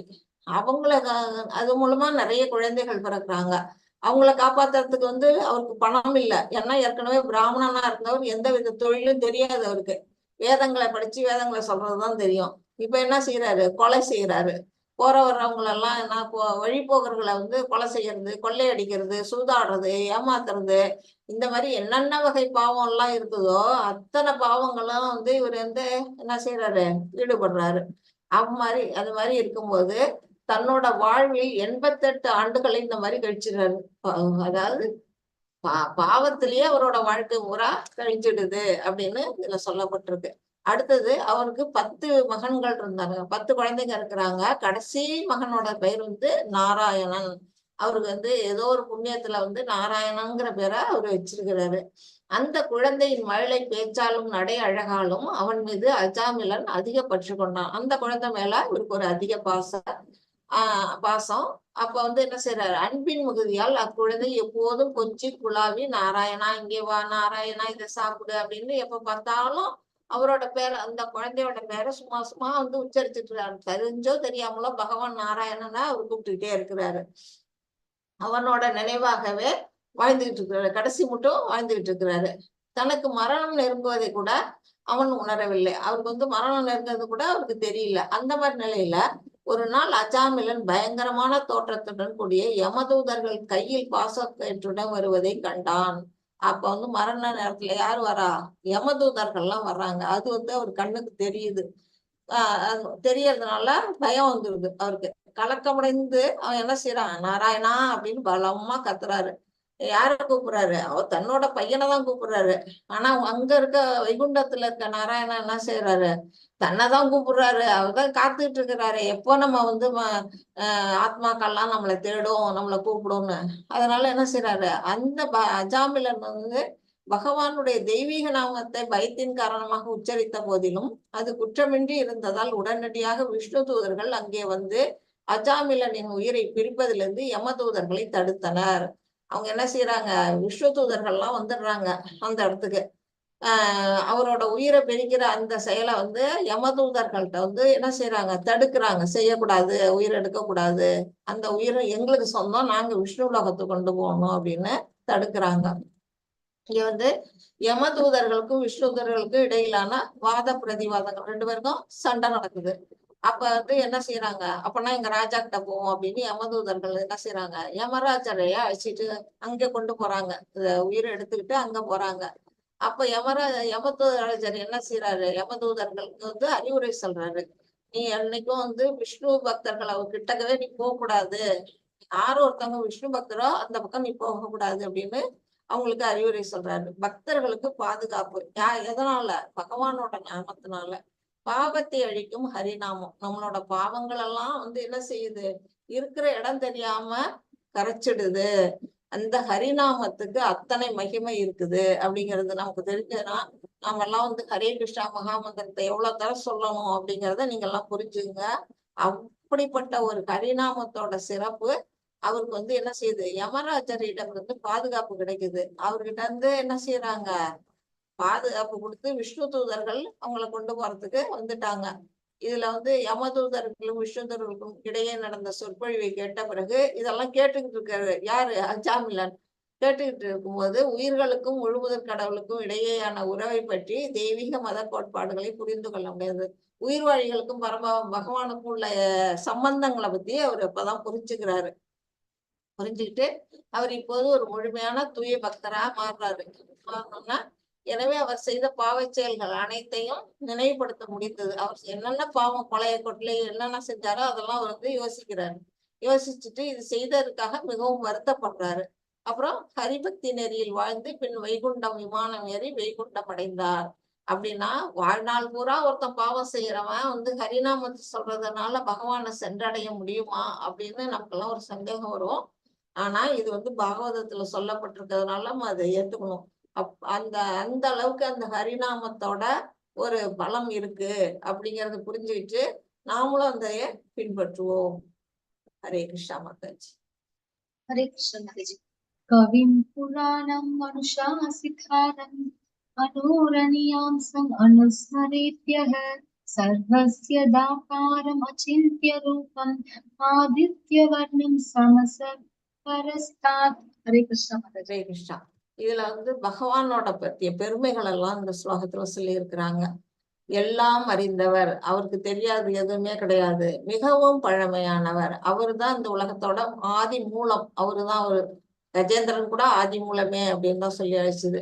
பழமையானவர் அவருக்கு அப்புறம் வந்து உலகம் தோன்றது அழியறதெல்லாம் நடந்துகிட்டே இருக்கு. ஆனா அவர் வந்து என்ன செய்யறாரு, ஆளிலை கிருஷ்ணனா அவரு பிரளய காலத்துல கூட அவர் வந்து இருக்கிறாரு.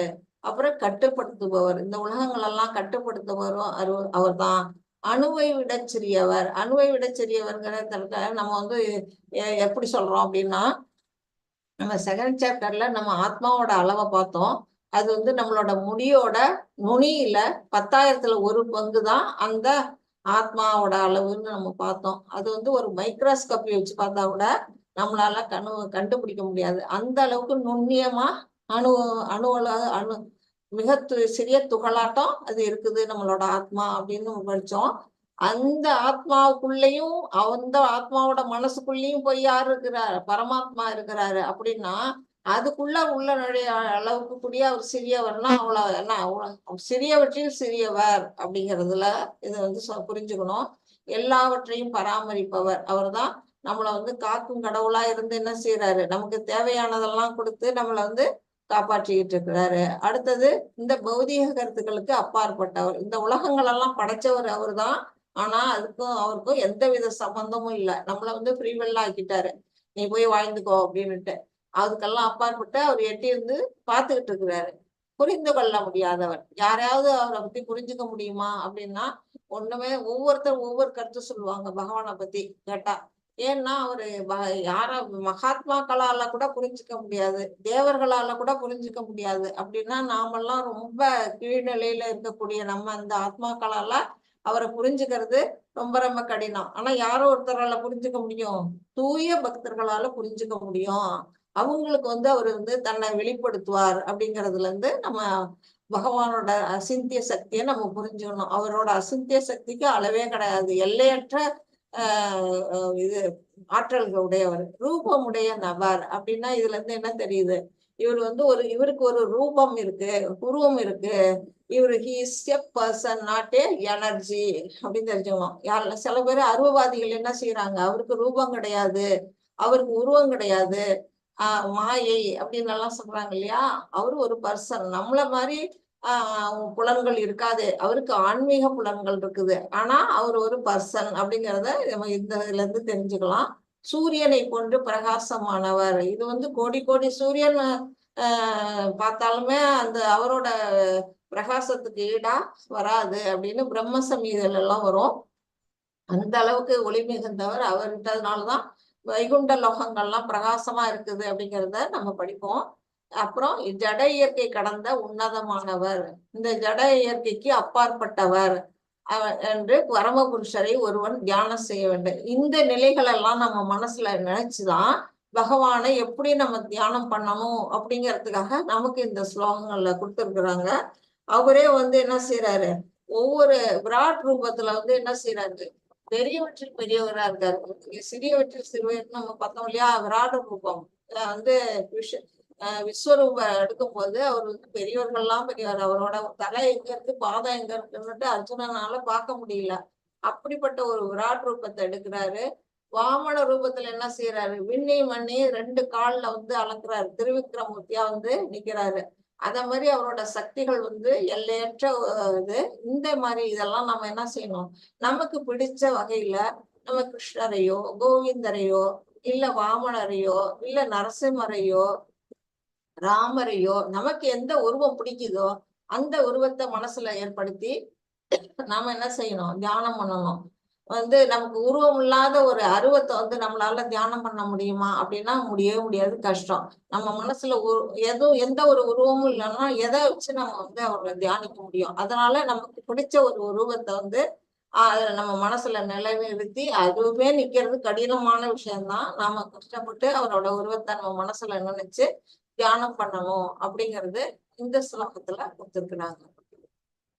இதுல என்ன கொடுத்திருக்கிறாங்க அப்படின்னா, பூமி பிரம்மாவை பார்க்க சென்று அசுர மன்னர்கள் மூலம் ஏற்பட்ட பேரிடர்களை கூறினாள்.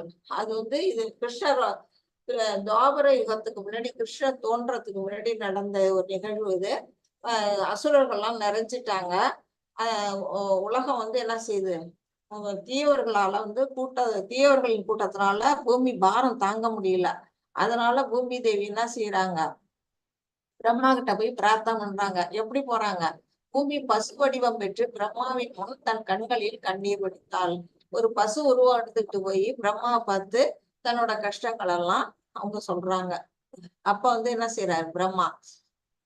பின்னர் பிரம்மா விஷ்ணுவிடமிருந்து பிரம்மாவுக்கு ஒரு செய்தி அனுப்பும் போது அவர் தனிப்பட்ட முறையில் தியானம் செய்து கொண்டார். அவர் தியானத்தின் மூலமா என்ன செய்யறாரு? பகவான்கிட்ட வந்து இந்த வேண்டுகோளை அங்க அனுப்புறாரு, டிரான்ஸ்ஃபர் பண்றாரு. பண்ணோன்னா அவர் பகவான் என்ன சொல்றாரு, நான் வந்து இந்த கஷ்டங்களை தீர்க்கறதுக்கு நான் வந்து துவாபர யுகத்துல அவதானம் பண்ண போறேன், மனித உருவுல வந்து நான் பிறக்க போறேன், வந்து நான் அசுரர்கள் எல்லாம் அழிக்கிறதுக்கு தான் நான் வர்றேன் அப்படின்னு அது சொல்றாரு. அது சொன்னோன்னா அவருக்கு மனசுல அந்த செய்தி வந்தோன்னா அதை வந்து தேவர்களை நோக்கி அந்த செய்திகளை அவர் தெரிவிக்கிறாரு. இது வந்து கிருஷ்ணரோட பிறப்புக்கு முன்னாடி நடந்த ஒரு நிகழ்வு. அப்புறம் இதுல வந்து என்ன கொடுத்திருக்கிறாங்க அப்படின்னா விலாச விரிவாக்கம். பகவானோட விரிவங்கள் பத்தி நேத்தி நான் சொன்னேன் உங்களுக்கு. அதுல வந்து அததான் இதுல சொல்லியிருக்கு. விலாச வகை பிரபவ விலாச அப்படி முதல் 4 வகைகள் பிரிவுகள் வந்து பலராம பகவானிடம் வந்து வர்றாங்க. 4 பேரு நான் நேத்தியே சொன்னேன். அதுக்கு வந்து என்ன ஃபர்ஸ்ட் வர்றது வந்து பிரபவ விலாச அப்படின்னு சொல்றாங்க. 4 வகை சதுர்யுக வர்றாங்க இல்லையா. இதுல வசுதேவர், சங்கர்ஷ, பிரத்யும்ன, அனிருத்தன் 4 பேரும் ஃபர்ஸ்ட் வராங்க. அது வந்து பிரபவ விலாச. அடுத்தது மறுபடியும் வைபவ பிரகாசன்னா மறுபடியும் வர்றாங்க. அடுத்த ஒரு நிலையிலயும் அதே 4 பேர் தான் வர்றாங்க. வைபவ பிரகாச. பிரபாவ வெளிப்பாடுகள் வந்து முழுமையான ஆற்றல் மிக்கவை. அது வந்து சக்தி, முழு சக்தியோட வெளியில வர்றாங்க. இப்ப பலராமர் பகவான்கிட்ட இருந்து வெளில வர்றாருன்னா அவரோட முழு சக்தியும் அவர்கிட்ட வருது, அந்த மாதிரி வர்றது. விஷ்ணு வந்து அது மாதிரி வர்றாரு. வைபவ வெளிப்பாடுன்னா கொஞ்சம் சக்தி. இப்ப வந்து அவருக்கு வந்து 64 இது சக்திகள் இருக்கு அப்படின்றாங்க. அடுத்தது வர்றவங்களுக்கு என்ன செய்யும் அப்படின்னா அதுல கொஞ்சம் கம்மியாகும், 60 இருக்கும், அந்த மாதிரி மாறி இருக்கும். அந்த சக்திகளோட வர்றது வந்து வைபவ வெளிப்பாடுகள் அப்படின்னு இதுல சொல்லப்பட்டிருக்கு. ஹரே கிருஷ்ணா மாதாஜி. हरे कृष्ण माताजी। मां उपेत्य पुनर्जन्म दुःखालयं शाश्वतं नाप्नुवन्ति महात्मानः संसिद्धिं परमां कथाः। हरे कृष्ण माताजी। ஹரே கிருஷ்ணா மாதாஜி. இதுல என்ன சொல்லியிருக்கிறாங்க அப்படின்னா பக்தியில் யோகிகளான மகாத்மாக்கள் என்னை அடைந்த பிறகு முற்றிலும் துன்பம் நிறைந்த இந்த தற்காலிகமான உலகத்திற்கு திரும்பி வருவதே இல்லை, ஏனெனில் அவர்கள் மிக உயர்ந்த பக்குவத்தை அடைந்து விட்டனர் அப்படின்னு இதுல சொல்லப்பட்டிருக்கு. வந்து அந்த யோகிகள்னா அவங்க என்ன செய்வாங்க அப்படின்னா இறக்குற நேரத்துல அவங்க என்ன செய்வாங்க, தன்னோட உயிர் மூச்சை வந்து புருவங்களுக்கு மத்தியில அந்த இடத்துல நிறுத்தி யோக பலத்தினால நிறுத்தி கிருஷ்ணரையே வந்து தியானம் பண்ணுவாங்க. அப்படி தியானம் பண்றவங்க என்ன செய்வாங்கன்னா பகவானையே போய் சென்றடைவாங்க. அவங்க வந்து என்னைக்கும் வந்து மறுபடியும் திரும்பி இதுல வந்து இந்த ஒருத்தர் வந்து சைத்தன்ய மகாபிரபு அவரை தான் கட்டியிருக்கிறாங்க. அவர் என்ன செய்யறாரு, பகவானை சென்று அடையிறத வந்து காட்டுறாங்க. அந்த மாதிரி யோகிகள் வந்து அந்த மாதிரி நிலையில இருப்பாங்க. அப்புறம் வந்து ஓம்காரம் இருக்கு இல்லையா, அததான் வந்து அதாவது பிரம்மன் அப்படின்னு நினைச்சுக்கிட்டு நம்ம பிரம்ம ஜோதி இருக்கு இல்லையா, அததான் வந்து அதாவது குறிப்பா அது அருவவாதிகளுக்கு சொல்றாங்க. அவங்க என்ன செய்வாங்க அப்படின்னா துறவு கடைபிடிப்பாங்க, பிரம்மச்சரியம் கடைபிடிப்பாங்க. ஆனா வந்து பகவானோட உருவத்தை அவங்களுக்கு தெரியாது, அந்த ஜோதி வடிவத்தை தான் அவங்க வந்து வழிபடுவாங்க. அதனால அவங்க என்ன செய்வாங்க, இறந்த பிறகு அவங்க வந்து பிரம்ம ஜோதிக்குள்ள மட்டும்தான் போவாங்க. அவங்களுக்கு வந்து வைகுண்ட லோகமோ ஆன்மீக லோகமோ அடைய மாட்டாங்க, அந்த பிரம்ம ஜோதியிலேயே அவங்க தங்கிடுறாங்க அப்படின்னு சொல்லப்பட்டிருக்கு. இதுல என்ன கொடுத்துருக்குறாங்க, இந்த யோகிகள் வந்து தேவ உலகத்துக்கு வந்து பக்தியில் யோகிகளான மகாத்மாக்கள் என்னை அடைந்த பிறகு இந்த துன்பம் நிறைந்த உலகத்துக்கு திரும்பி வருவதே இல்லை அப்படின்னு இதுல வந்து பகவான் சொல்றாரு. மறுபடியும் என்ன செய்யறாங்க, அவங்க வந்து இந்த உலகத்துக்கு மறுபடியும் வரமாட்டாங்க, மிக உயர்ந்த பக்குவத்தை அவங்க அடைஞ்சு விடுறாங்க அப்படின்னு சொல்லிவிட்டிருக்கு. தேவலோகத்துல இருக்க தேவர்களுக்கும் பிரம்மாவுக்கு கூட பிறப்பு இருக்கிற மாதிரி இறப்பு உண்டு. அவருக்கு எவ்வளவு வயசு அப்படின்னா 100 வயசு வரையிலும் அவர் இருக்கிறாரு. ஆக மொத்தம் என்ன பிறக்கிறவங்க அத்தனை பேரும் இறக்கணுங்கிறது எந்த இதுவும் இல்லை. அது வந்து உயர்ந்த லோகமா, அந்த உலகத்திலேயே உயர்ந்த லோகம் சத்தியலோகம் தான் சொல்றோம். அந்த சத்தியலோகத்துல வாழக்கூடிய பிரம்மாவுக்கு கூட என்னது வீழ்ச்சி இருக்கு அப்படின்னு சொல்றாங்க. அப்படிப்பட்ட வீழ்ச்சி அடைஞ்சவங்க என்ன செய்யறாங்க, யார் வேணாலும் இந்த பிரம்மலோகத்துக்கு போகலாம், நாமளும் வந்து பிரம்மாவா ஆகலாம், அதுக்கு வந்து அந்த மாதிரி போகணும்னு விருப்பப்படுறவங்க வந்து என்ன செய்யறாங்க, பஞ்சாக்னி வித்யா அப்படின்னு ஒரு யாகத்தை வந்து செய்யறாங்க. அது வந்து சாந்தோக்கிய உபநிஷத்துல வந்து சொல்லப்பட்டிருக்கு. அது வந்து நம்ம 8.3 ஸ்லோகத்திலேயே அந்த ஸ்லோகோட பர்பட்டை நீங்க படிச்சு பார்த்தீங்கன்னா தெரியும். அதுல நல்லா விவரமா கொடுத்துருக்குறாங்க. அந்த யோகங்கள் வந்து என்னென்ன வந்து இது கொடுத்துருக்குறாங்க அப்படின்னா 5 வகையான நெருப்பு சொல்லி இருக்கிறாங்க. கிரகங்கள், மேகங்கள், பூமி, மனிதன், பெண் இதெல்லாம் வந்து 5 விதமான நெருப்பு. அதுல வந்து 5 விதமான புனித பிரசாதமா எதை சொல்லி இருக்கிறாங்கன்னா கர்மா, நம்பிக்கை, சந்திரன், மழை, தானியங்கள், விந்துன்னு அந்த 5 விதமான பிரசாதங்கள். நம்ம வாழ்க்கையோட சக்கரத்தை பத்தி பார்த்தோம் இல்லையா, அதுதான் வந்து இந்த பஞ்சாக்னி யஜ்ஞம். அந்த யஜ்ஞம் புரிஞ்சவங்க என்ன செய்வாங்க, பிரம்மலோகத்துல போய் பிரம்மாவா கூட வாழறதுக்கான வழி இருக்கு அப்படின்னு இது மூலமா நமக்கு தெரியுது. ஹரே கிருஷ்ணா மாதாஜி. हरे कृष्ण माताजी। आब्रह्म भुवनाल्लोकाः पुनरावर्तिनोऽर्जुन माम् उपेत्य तु कौन्तेय पुनर्जन्म न विद्यते। हरे कृष्ण माताजी। ஹரே கிருஷ்ணா. இது வந்து பாருங்க, கலவரம் நிறைந்த சொர்க்கம், சொர்க்கத்திலயும் கலவரம் இருக்கு. கலவரம் நிறைந்த பூமி, பூமியில கலவரம் இருக்குன்னு நமக்கு நல்லாவே தெரியும். நரகமும் மிகவும் கொடுமையானது. இது நம்ம கேட்கவே வேண்டாம், அது கொடுமை நிறைந்ததுன்னு நம்ம தெரிஞ்சுட்டு இருக்கோம். இத மாதிரி எல்லா இடத்துலயும், அதாவது ஜட உலகின் மிக உயர்ந்த லோகத்திலிருந்து, அதாவது சத்திய உலகம், அதுதான் இயற்கையிலேயே மிக உயர்ந்த உலகம். இது ஜட உலகத்துக்குன்னா பிரம்மலோகம் தான். அந்த பிரம்மலோகத்துல இருந்து மிகவும் தாழ்ந்த லோகம் வரை அனைத்தும் பிறப்பும் இறப்பும் மாறி மாறி நடைபெறும் துன்பம் நிறைந்த இடங்களே. புனர்ஜன்மன வித்தியதே. இதனால என்ன செய்வாங்க, பிறந்து பிறந்து இறந்து இறந்து இது வந்து மறுபடியும் நடைபெறக்கூடிய உலகம். ஆனால் குந்தியின் மகனே, என்னுடைய இடத்தை அடைபவன் என்று மறுபிறவி எடுப்பதில்லை அப்படின்னு இதுல வந்து பகவான் சொல்றாரு. நமக்கு வந்து ஏற்கனவே நம்ம 4 விதமான யுகங்களை பத்தி நம்ம பார்த்தோம். சத்தியயுகம், திரேதாயுகம், துவாபர யுகம், கலியுகம்னு 4 யுகங்களும் வந்து 1000 தரம் சுழலும் போது அது வந்து ஒரு கல்பம். அந்த ஒரு கல்பங்கிறது தான் பிரம்மாவோட ஒரு பகல். அது போலதான் வந்து ஒரு இரவு அவருக்கு. ஆக மொத்தம் 2000 இது கல்பம் அவருக்கு. இப்ப வந்து சத்தியயுகத்துல வந்து என்ன செய்யறாங்க, அறியாமையும் கிடையாது, பாவமும் கிடையாது. ஆனா திரேதா யுகத்துல பாவங்கள்லாம் ஆரம்பமாகுது. துவாபர யுகத்துல என்ன செய்யுது, புண்ணியம் வந்து குறைஞ்சு, புண்ணியமும் தர்மமும் சீர்குலையுது. கொஞ்சம் கொஞ்சமா என்ன செய்யுது, குறைஞ்சுக்கிட்டே போய் பாவங்கள் வந்து மேலோங்குது. அது ஆனா கலியுகத்துல என்ன செய்யுது, போர், அறியாமை. இப்ப நம்மளே பாக்குறோம், ஒரு நாட்டுக்கு ஒரு நாடு, நம்ம பாகிஸ்தான் எல்லாம் சீனா என்ன பண்ணுதுன்னு எல்லாம் நம்ம பாக்குறோம். இந்த மாதிரி போரு, அறியாமை, அதர்மம் அப்படிங்கறதெல்லாம் போய் உண்மையான வந்து புண்ணியங்குது அடியோட அறவே ஏறக்குறைய அழிஞ்சிட்டுது அப்படின்னு நமக்கு சொல்லப்பட்டிருக்கு. இந்த மாதிரி இந்த பகவான் பிரம்மாவோட அந்த 331 ட்ரில்லியன் ஆண்டுகள் அவரோட ஆயுட்காலம் சொல்றாங்க இல்லையா, அது வந்து நமக்கு வந்து பெரிய ரொம்ப லாங்கா தோணும், அவ்வளவு பெரிய கால அளவா அப்படின்னு. ஆனா ஆன்மீக உலகத்தோட அதை ஒப்பிட்டு பார்த்தோம்னா அது ஒரு மின்னல் வெட்டு மாதிரிதான். அங்க வந்து அது ஒரு மின்னல் வெட்டு காலம் தான் அந்த காலம். நமக்கு தான் வந்து நம்ம நீண்ட காலமா அது தோன்றும்.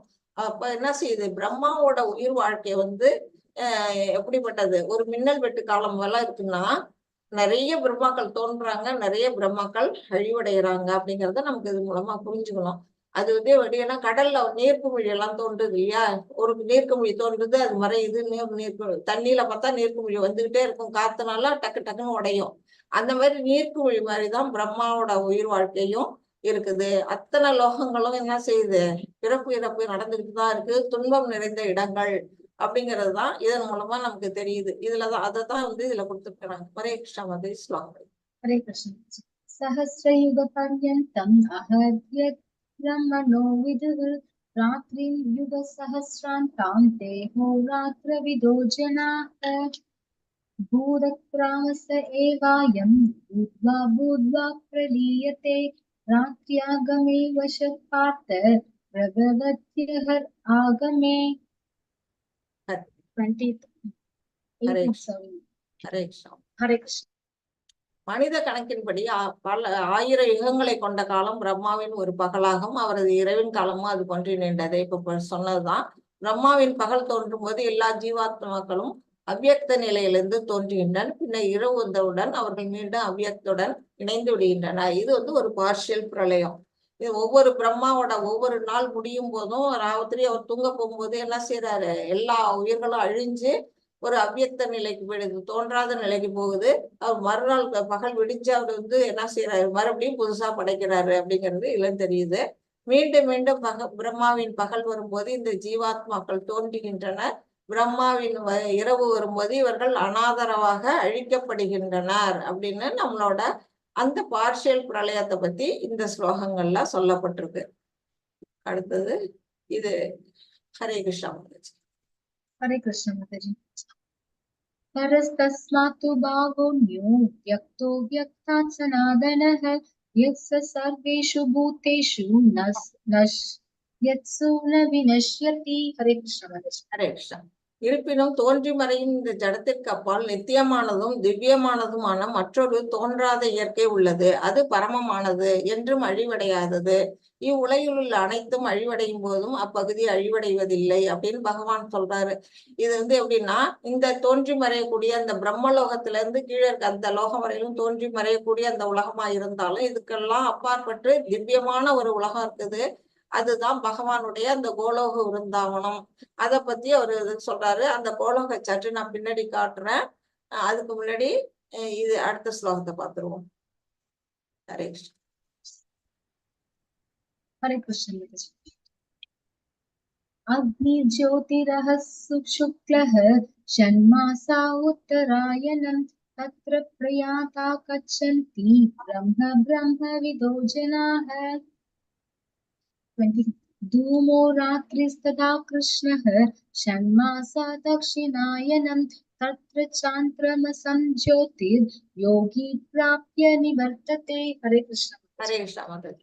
இதுல வந்து யாராரு எப்படி வந்து உயிரை விட்டா எந்தெந்த லோகங்களுக்கு போறாங்க அப்படின்னு அழகா இதுல கொடுத்துருக்குறாங்க. பரபிரம்மனை அறிந்தவர்கள் அக்னி தேவனின் ஆதிக்கத்தில், அந்த அக்னி தேவனோட ஆதிக்கம் இருக்கிற அந்த காலத்துல ஒளியில், அதாவது பகல்ல நல்ல வெளிச்சத்துல, பகலின் நல்ல நேரத்துல, வளர்பிறை உள்ள 2 வாரங்களில், நம்ம சுக்லபட்சம்னு சொல்றோம் இல்லையா, அமாவாசைக்கு பிறகு வர அந்த வளர்பிறை நேரத்துல சூரியன் வடக்கு நோக்கி செல்லும் 6 மாதங்களில், உத்தராயணம் அந்த காலத்தை அவங்க சொல்றாங்க. அது வந்து தை மாசத்துல இருந்து ஆனி மாசம் வரை உள்ள அந்த 6 மாசங்கள்ல இவ்வுலகை விட்டு சென்று அந்த பரமனை அடைகின்றன. இந்த காலகட்டத்துல யார் ஒருத்தவங்க உயிரை விடுறாங்களோ அவங்க வந்து பகவானை போய் சென்றடைகிறாங்க அப்படின்னு சொல்றாங்க. அது வந்து எல்லாருக்கும் பொருத்தம் தான், இருந்தாலும் பக்தி உள்ளவங்களுக்கு தான் இது பொருத்தமானது, பக்தியற்றவர்களுக்கு இது பொருந்தாது. அடுத்தது இதுல என்ன சொல்றாங்க அப்படின்னா, புகையிலும் இரவிலும் தேய்பிரையிலும், அந்த மாதிரி ஒரே இருட்டா இருக்கிற அந்த நேரத்திலையும், தேய்பிரையும்னா நம்ம வந்து கிருஷ்ணபட்சம் அந்த நேரத்திலையும், சூரியன் தெற்கு நோக்கி செல்லும் அந்த தட்சிணாயனம் அந்த 6 மாசங்களிலும் இவ்வுலகை விட்டு செல்லும் யோகிகள் சந்திரலோகத்தை அடைந்து மீண்டும் திரும்பி வருகின்றனர். அவங்க என்ன செய்யறாங்க, சந்திரலோகத்துக்கு போய் சேர்றாங்க. அங்க ஒரு காலம், குறிப்பிட்ட காலம் வாழ்ந்துட்டு திரும்பி இந்த பூமியை நோக்கி வர்றாங்க. அது வந்து அப்படிப்பட்ட யோகிகளுக்கு இது வந்து சொல்லப்பட்டிருக்கு. இது மாதிரி உயிரை விடுற காலங்கள் வந்து இதுல கொடுத்துருக்குறாங்க. ஆனா பக்தர்கள் வந்து என்ன செய்வாங்க, இதை பத்தி எல்லாம் யோசிக்க மாட்டாங்க, பக்தி மட்டுமே செய்வாங்க. நம்ம உத்தராயணத்துல போகணும், தட்சிணாயத்துல போறோமா அப்படிங்கறத பத்தி எல்லாம் அவங்களுக்கு அந்த கவலையெல்லாம் கிடையாது. பக்தி செய்வாங்க, பகவான் பாத்துக்குவாரு அப்படின்னு விட்டுருவாங்க. அதுதான் வந்து இதுல புரிஞ்சுக்கணும். ஹரே கிருஷ்ணா மாதாஜி. இது கடைசி ஸ்லோகம். ஹரே கிருஷ்ணா மாதாஜி. யார் படிக்கிறீங்களா?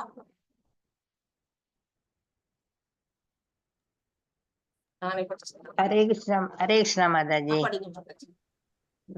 वेदेषु यज्ञेषु तपस्सु शैव तानेषु यत् पुण्यबलं वृद्धिष्टम् अत्येति तत्सर्वम् इदं विदित्वा यो हि परं स्थानम् उपैति सात्यम्। हरे कृष्ण माताजी। மாதாஜி. இதுல வந்து பக்தி தொண்டின் பாதையை ஏற்பவன் வேதங்களை படித்தல், யாகங்களை செய்தல், தவம் புரிதல், தானம் கொடுத்தல், கர்மயான பாதைகளை மேற்கொள்ளுதல் ஆகியவற்றால் அடையப்படும் பலன்களை இழப்பதில்லை அப்படின்னு இதுல சொல்லியிருக்கிறாங்க. பக்தி தொண்டு மட்டுமே செஞ்சா போதும், இது எதுவுமே செய்ய வேண்டாம் அப்படின்னு அவங்க சொல்றாங்க. பக்தி தொண்டை செய்வதன் மூலமாகவே இவை அனைத்தையும் பெற்று இறுதியில் நித்தியமான உன்னத இடத்தை அவன் அடைகிறான். அழகான ஸ்லோகம் இது.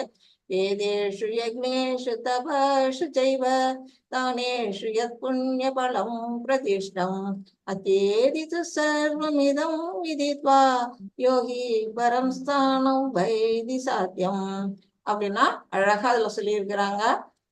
வேதங்களை படிக்க வேணாம், யாகங்களை செய்ய வேணாம், தவம் புரிய வேணாம், தானம் கொடுக்க வேணாம், கர்மஞான பாதைகளையே எடுத்துக்க வேணாம். எல்லா பலன்களும் எதன் மூலமா கிடைக்குது? பக்தி தொண்டு செய்யறதுனால மட்டுமே அவனுக்கு அதெல்லாம் கிடைச்சிருது அப்படின்னுட்டு இதுல சொல்லி இருக்கிறாங்க. அதனால எது முக்கியமா இங்க கொடுத்துருக்காங்கன்னா பக்தி தொண்டு.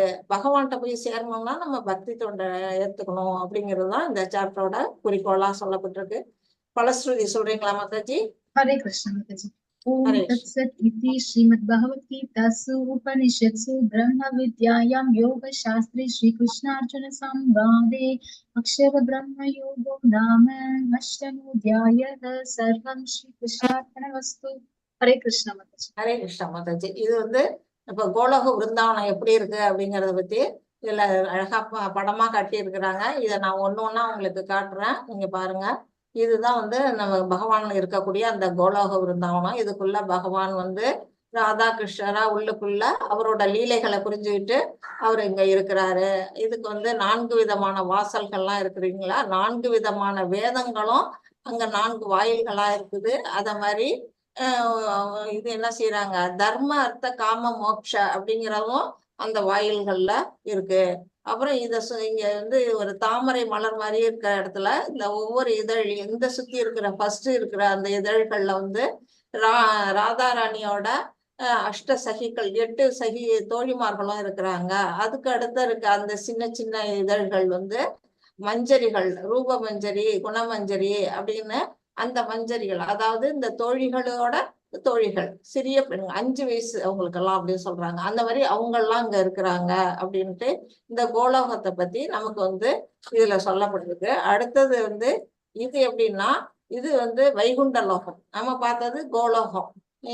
இதுக்கு மேல இருக்குது, வைகுண்ட லோகத்துக்கு மேலதான் அந்த கோலோகம் இருக்குது. இது இங்க எண்ணற்ற கிரகங்கள் இங்க தெரியுது இல்லையா, இதெல்லாம் ஒவ்வொரு வைகுண்டம். ஒவ்வொரு வைகுண்டத்திலையும் ஒவ்வொரு பகவான் இங்க இருக்கிறதா இங்க சொல்லப்பட்டிருக்கு. இங்கேயும் என்ன செய்யறாங்க, இங்க பாருங்க, இந்த வாயில்ல ஜெயா விஜயா இருக்காங்க, இங்க சண்டா பிரச்சண்டா அப்படின்னு ஒவ்வொரு வாயிலையும் அது மாதிரி அவங்க எல்லாம் இருக்கிறாங்க. ஒவ்வொரு வைகுண்ட லோகங்கள்லயும் ஒவ்வொரு விஷ்ணு என்ன செய்யறாரு, இருக்கிறாரு. இதை சுத்தி 7 லேயர் இருக்கு இல்லையா, அந்த 7 லேயர்லயுமே இந்த வைகுண்ட லோகங்கள் நிறைஞ்சு இருக்குது அப்படின்னு சொல்றது. இந்த வைகுண்ட லோகத்துக்கு மேல இந்த இடத்துலதான் அயோத்தியா இருக்கு அப்படின்னு சொல்றாங்க. இந்த கோலோகத்துல இங்கதான் மதுரா இருக்குது, இந்த இடத்துல மதுரா இருக்குது. இங்க ஜெகநாத் பூரி இருக்கு, அதுகிட்ட இங்க துவாரகா இருக்கு அப்படின்னு இதுல சொல்லப்பட்டிருக்கு. மேல இங்க நம்ம ஊர்ல பாக்குற மாதிரி அங்க ஆன்மீக உலகத்திலயும் இந்த மாதிரி உலகம் அதுதான் இங்க பிரதிபிம்பமா நம்ம பௌதிக உலகத்திலயும் இருக்குது. மதுரா, விருந்தாவனம், கோலோகம் அப்படிங்கிறது எல்லாமே இதுதான். இது விருந்தாவனம், இங்க மதுரா, இங்க ஜெகநாத் பூரி, இங்க துவாரகா. அடுத்தது இதுல இங்க அயோத்தியா இருக்குது, இங்க வைகுண்ட லோகங்கள்லாம் இருக்குது. இதுக்கு அடுத்த சார்ட்ல இதுதான் நாம இருக்கக்கூடிய இந்த உலகத்தை சொல்லி இருக்கிறாங்க. இது எப்படின்னா, இதுதான் பிரம்மஜோதி, ஒளி வெளிச்சமா தெரியுது இல்லையா, இது பிரம்மஜோதி. அந்த பிரம்மஜோதியில தான் மகேஷ் தாமா அப்படிங்கிறது அந்த இது பாதி பிரம்மஜோதியிலையும் பாதி இந்த இதுலயுமா இருக்குது. இது இந்த இடத்துல இருக்கிறது எதுன்னா காரணகதாயுஷ், அதாவது காரணக்கடல். பிரஜாரிவர்னு சொல்லி கேள்விப்பட்டிருப்பீங்க நீங்கெல்லாம். அந்த பிரஜாரிவரை தாண்டி தான் நம்ம மேல வைகுண்ட லோகங்களுக்கு போக முடியும். எந்த ஒரு உயிர் வாழ்வையும் உயிரை விட்டோம்னா பிரஜாரிவரை தாண்டணும். அந்த பிரஜாரிவர்ங்கிறது தான் இங்க காரணக்கடல் அப்படின்னு சொல்லப்பட்டிருக்கு. இந்த காரணக்கடல்ல பள்ளி கொண்டிருக்கவர் யாரு அப்படின்னா மகாவிஷ்ணு. அவருதான் காரணோகதாய விஷ்ணு. அவர்கிட்ட எண்ணற்ற கிரக லோகங்கள் இந்த மாதிரி கோல்டன் கலர்ல பந்து பந்தா தெரியுது இல்லையா, அதெல்லாம் கிரகங்க பல பல பிரபஞ்சங்கள் அவரோட மூச்சு காற்றுல இருந்து வெளியில வருது. அவரோட பார்வை மூலமா இங்க ரமாதேவி அப்படிங்கிறவங்க எல்லாம் வெளில வராங்க. இந்த மேகம் மாதிரி இருக்கிறதெல்லாம் மகத்தத்துவா அப்படின்னு சொல்லப்படுது. மகத்தத்துவம் இது இந்த மொத்த இடமுமே என்ன தேவிதாமா. தேவிதாமான்னா எப்படின்னா மகா மாயைக்கு ஆட்பட்டது. நம்ம மாயையோட கட்டுப்பாட்டுலதான் நம்ம மாட்டிட்டு இருக்கோம் இல்லையா. இது வந்து மகேஷ் தாமா, இது வந்து தேவிதாமா. அந்த மாயையோட ஆட்சி புரியறதுனால இது தேவிதாமான்னு சொல்லப்படுது. இது வந்து காரண கர்ப்போகதாயி விஷ்ணு, இவர்கிட்ட இருந்து வந்தவர் தான் இந்த கர்ப்போகதாயி விஷ்ணு. இவர் வந்து என்ன செய்யறாரு, கர்ப்போதக ஓஷன்ல இவர் படுத்திருக்கிறாரு. இவரோட உந்தி கமலத்துல இருந்து என்ன செய்யுது, ஒரு தாமரை மலர் பூக்குது. அந்த தாமரை மலர்ல இதுதான் வந்து பிரம்மா, இங்க வந்து பிரம்மா இருக்கிறாரு. அந்த பிரம்மா என்ன பண்றாரு, இத வந்து இந்த 14 உலகங்களையும் அவர் படைக்கிறாரு. சத்தியலோகம், சொர்ல தபலோகம், ஜனலோகம் அப்படின்னுட்டு வரிசையா வந்து ஊர்லோகம், போலோகம் அப்படின்னுட்டு கீழே அதல விதல சுதல தலாதல பாதாள அப்படின்னு இந்த 14 உலகங்களையும் பிரம்மா படைக்கிறாரு. அந்த உலகத்துல நம்ம 7வது இடத்துல நம்மளோட பூ உலகம் இருக்குது. நம்ம அதுலதான் நம்ம வாழ்ந்துகிட்டு இருக்கிறோம். இந்த இடத்துல இருக்கிறது யாருன்னா ஸ்ரீரோகதாயி விஷ்ணு. இவர் வந்து இந்த கர்ப்போதய விஷ்ணுல இருந்து வந்தவர். இவரு அடுத்த விரிவங்கமா. இவர் வந்து எல்லா உயிர்வாழிகளோட மனசுக்குள்ள பரமாத்மாவா இருக்கக்கூடியவர் அவர் தான் அப்படின்னு சொல்லப்பட்டிருக்கு. இந்த இது வந்து கர்ப்போதய விஷ்ணுவோட இது வந்து எப்படின்னா 7 லேயர். இதுவும் வந்து ஒரு 7 விதமான லேயர்கள்ல இருக்கு பாருங்க. இது வந்து பஞ்சபூதங்கள் 1, 2 வருது. நிலம், நீர், நெருப்பு, காற்று, ஆகாயம்னு அந்த 5 வந்துருது. அதுக்கு அடுத்ததா இது என்ன அப்படின்னா நம்மளோட ஃபால்ஸ் ஈகோ, அகங்காரம். இது வந்து மகத்தத்துவா. இந்த லேயர்கள்லாம் எப்படி இருக்குன்னா ஒன்னை விட ஒண்ணு டபுள் பங்கா வரும். இப்ப ஃபர்ஸ்ட் இருக்க லேயரை விட 2 மடங்கு அடுத்த லேயர், அதை விட 2 மடங்கு அடுத்த லேயர்னு அந்த அளவுக்கு அடர்த்தியா இருக்குது. அந்த 7 லேயர் எல்லாம் தாண்டி நம்ம இங்க இருக்கிறோம். நாம இங்க இருந்து இத்தனையும் தாண்டி இந்த 7 லேயரை கடந்து, இந்த பிரஜாநதியை கடந்து, பிரம்மஜோதியை கடந்து, அந்த வைகுண்ட லோகங்களை கடந்து நம்ம கோலோக விருந்தாவனத்துக்கு போகணும். அப்படின்னா நம்ம எந்த அளவுக்கு நம்மளோட முயற்சிகள் எல்லாம் நாம எடுக்கணும், எப்படி நம்ம வந்து அதுக்கு என்ன செஞ்சா நம்ம அங்க போகலாம் அப்படிங்கிறது நாம தான் புரிஞ்சுக்கணும். இதுல வந்து என்ன கொடுத்திருக்காங்கன்னா கிருஷ்ண லீலைகள்லாம் கொடுத்திருக்கிறாங்க. பகவான் கிருஷ்ணர் வந்து சின்ன வயசுல அவர் என்னென்ன லீலைகள்லாம் புரிஞ்சாரு அப்படிங்கிறது உங்களுக்கு நீங்க கிருஷ்ண லீலா பத்தி கேள்விப்பட்டிருப்பீங்க. அதுதான் இதுல படமா கொடுத்திருக்கிறாங்க. இது இந்த வெண்ணைய திருடுறாரு. யசோதை தாயார் வந்து வரும்போது என்ன பண்றாரு, ஒளிஞ்சுக்கிட்டு இது பண்றாரு. அந்த வெண்ணையை திருடி குரங்குகளுக்கு எல்லாம் கொடுப்பாரு. நம்ம படிச்சிருக்கிறோம். இதுல வந்து என்ன சொல்லியிருக்கிறாங்கன்னா முகுந்தமாலா சோஸ்திரம். கிருஷ்ண ததீய பதபங்கஜ பஞ்சராந்த மத்தியவே விஷது மானச ராஜஹம்சஹ பிராண பிரயாண சமயே கபவாத பித்தை கண்டாவரோதன விதோ ஸ்மரணம் புதஸ்தே. அதாவது இதுல என்ன சொல்லியிருக்கிறாங்க, மரணம் ஏற்படும் சமயத்தில் உன் திருவடிகளையே சிந்தனை செய்கிறேன் என்று சொன்ன ஆழ்வாருக்கு ஒரு சந்தேகம் வந்தது. அது குலசேகர ஆழ்வார் பண்ண முகுந்தமாலை சோசனம் தான். அவருக்கு வந்து கடைசி நேரத்துல நினைக்க முடியுமா முடியாதா அப்படின்னு ஒரு சந்தேகம் வந்துருது. அப்ப என்ன சொல்றாரு, கபம் வாதம் பித்தம் இவையெல்லாம் என் நெஞ்சை உருக்கி குரலை ஒடுக்கும்படி மனசை தடுமாறுபடி செய்து விட்டால் என்ன செய்யறது அப்படின்னு அவர் வந்து கவலைப்படுறாரு. மரணம் ஏற்படும் சமயத்தில் கிருஷ்ணனை நினைக்காமல் தடுத்து விட்டால் நான் என்ன செய்வேன். அதனால என்ன சொல்றாரு, அந்த அன்னப்பறவை என்ன செய்யுமா, அந்த அன்னபட்சி இந்த தாமரையோட தண்டுக்குள்ள உள்ள புகுமா. அந்த மாதிரி உள்ள புகுந்து மூக்க நுழைச்சு உள்ள போகும். அது மாதிரி நான் வந்து உன்னோட தாமரை திருவடிகளை வந்து நான் வந்து அடையணும், அதுக்கு நான் என்ன செய்யறது அப்படின்னு அவர் வந்து தன்னை உருக்கி அவர் பாடியிருக்கிறாரு. அதுதான் வந்து இந்த பாடல்ல நமக்கு கொடுத்துருக்குறாங்க. அவரு பக்தியை பத்தி இது அத்தியாயம் 8ஓட சுருக்கத்தை நம்ம பார்த்துட்டோம். நம்ம வந்து இதோட நம்ம செக்ஷன் முடியுது. நான் ப்ரேயர் சொல்லிடுறேன். வாஞ்சாகல்பதருப்யச்ச கிருபா சிந்துப்யேவச்ச பதீதானாம் பாவனேப்யோ வைஷ்ணவேப்யோ நமோ நமः. ஆனந்த கோடி வைஷ்ணவ விருத்தகி ஜெய். ராமாச்சாரிய ஹரிதாஸ் தாக்கூருக்கு ஜெய். ஸ்ரீல பிரபுபாதா கி ஜெய். ஹரே கிருஷ்ணா கிருஷ்ண கிருஷ்ணா ஹரே ஹரே, ஹரே ராமா ராம ராமா ஹரே ஹரே, ஹரே கிருஷ்ணா கிருஷ்ணா கிருஷ்ணா ஹரே ஹரே, ஹரே ராமா ராம ராமா ஹரே ஹரே. ஹரே கிருஷ்ணா.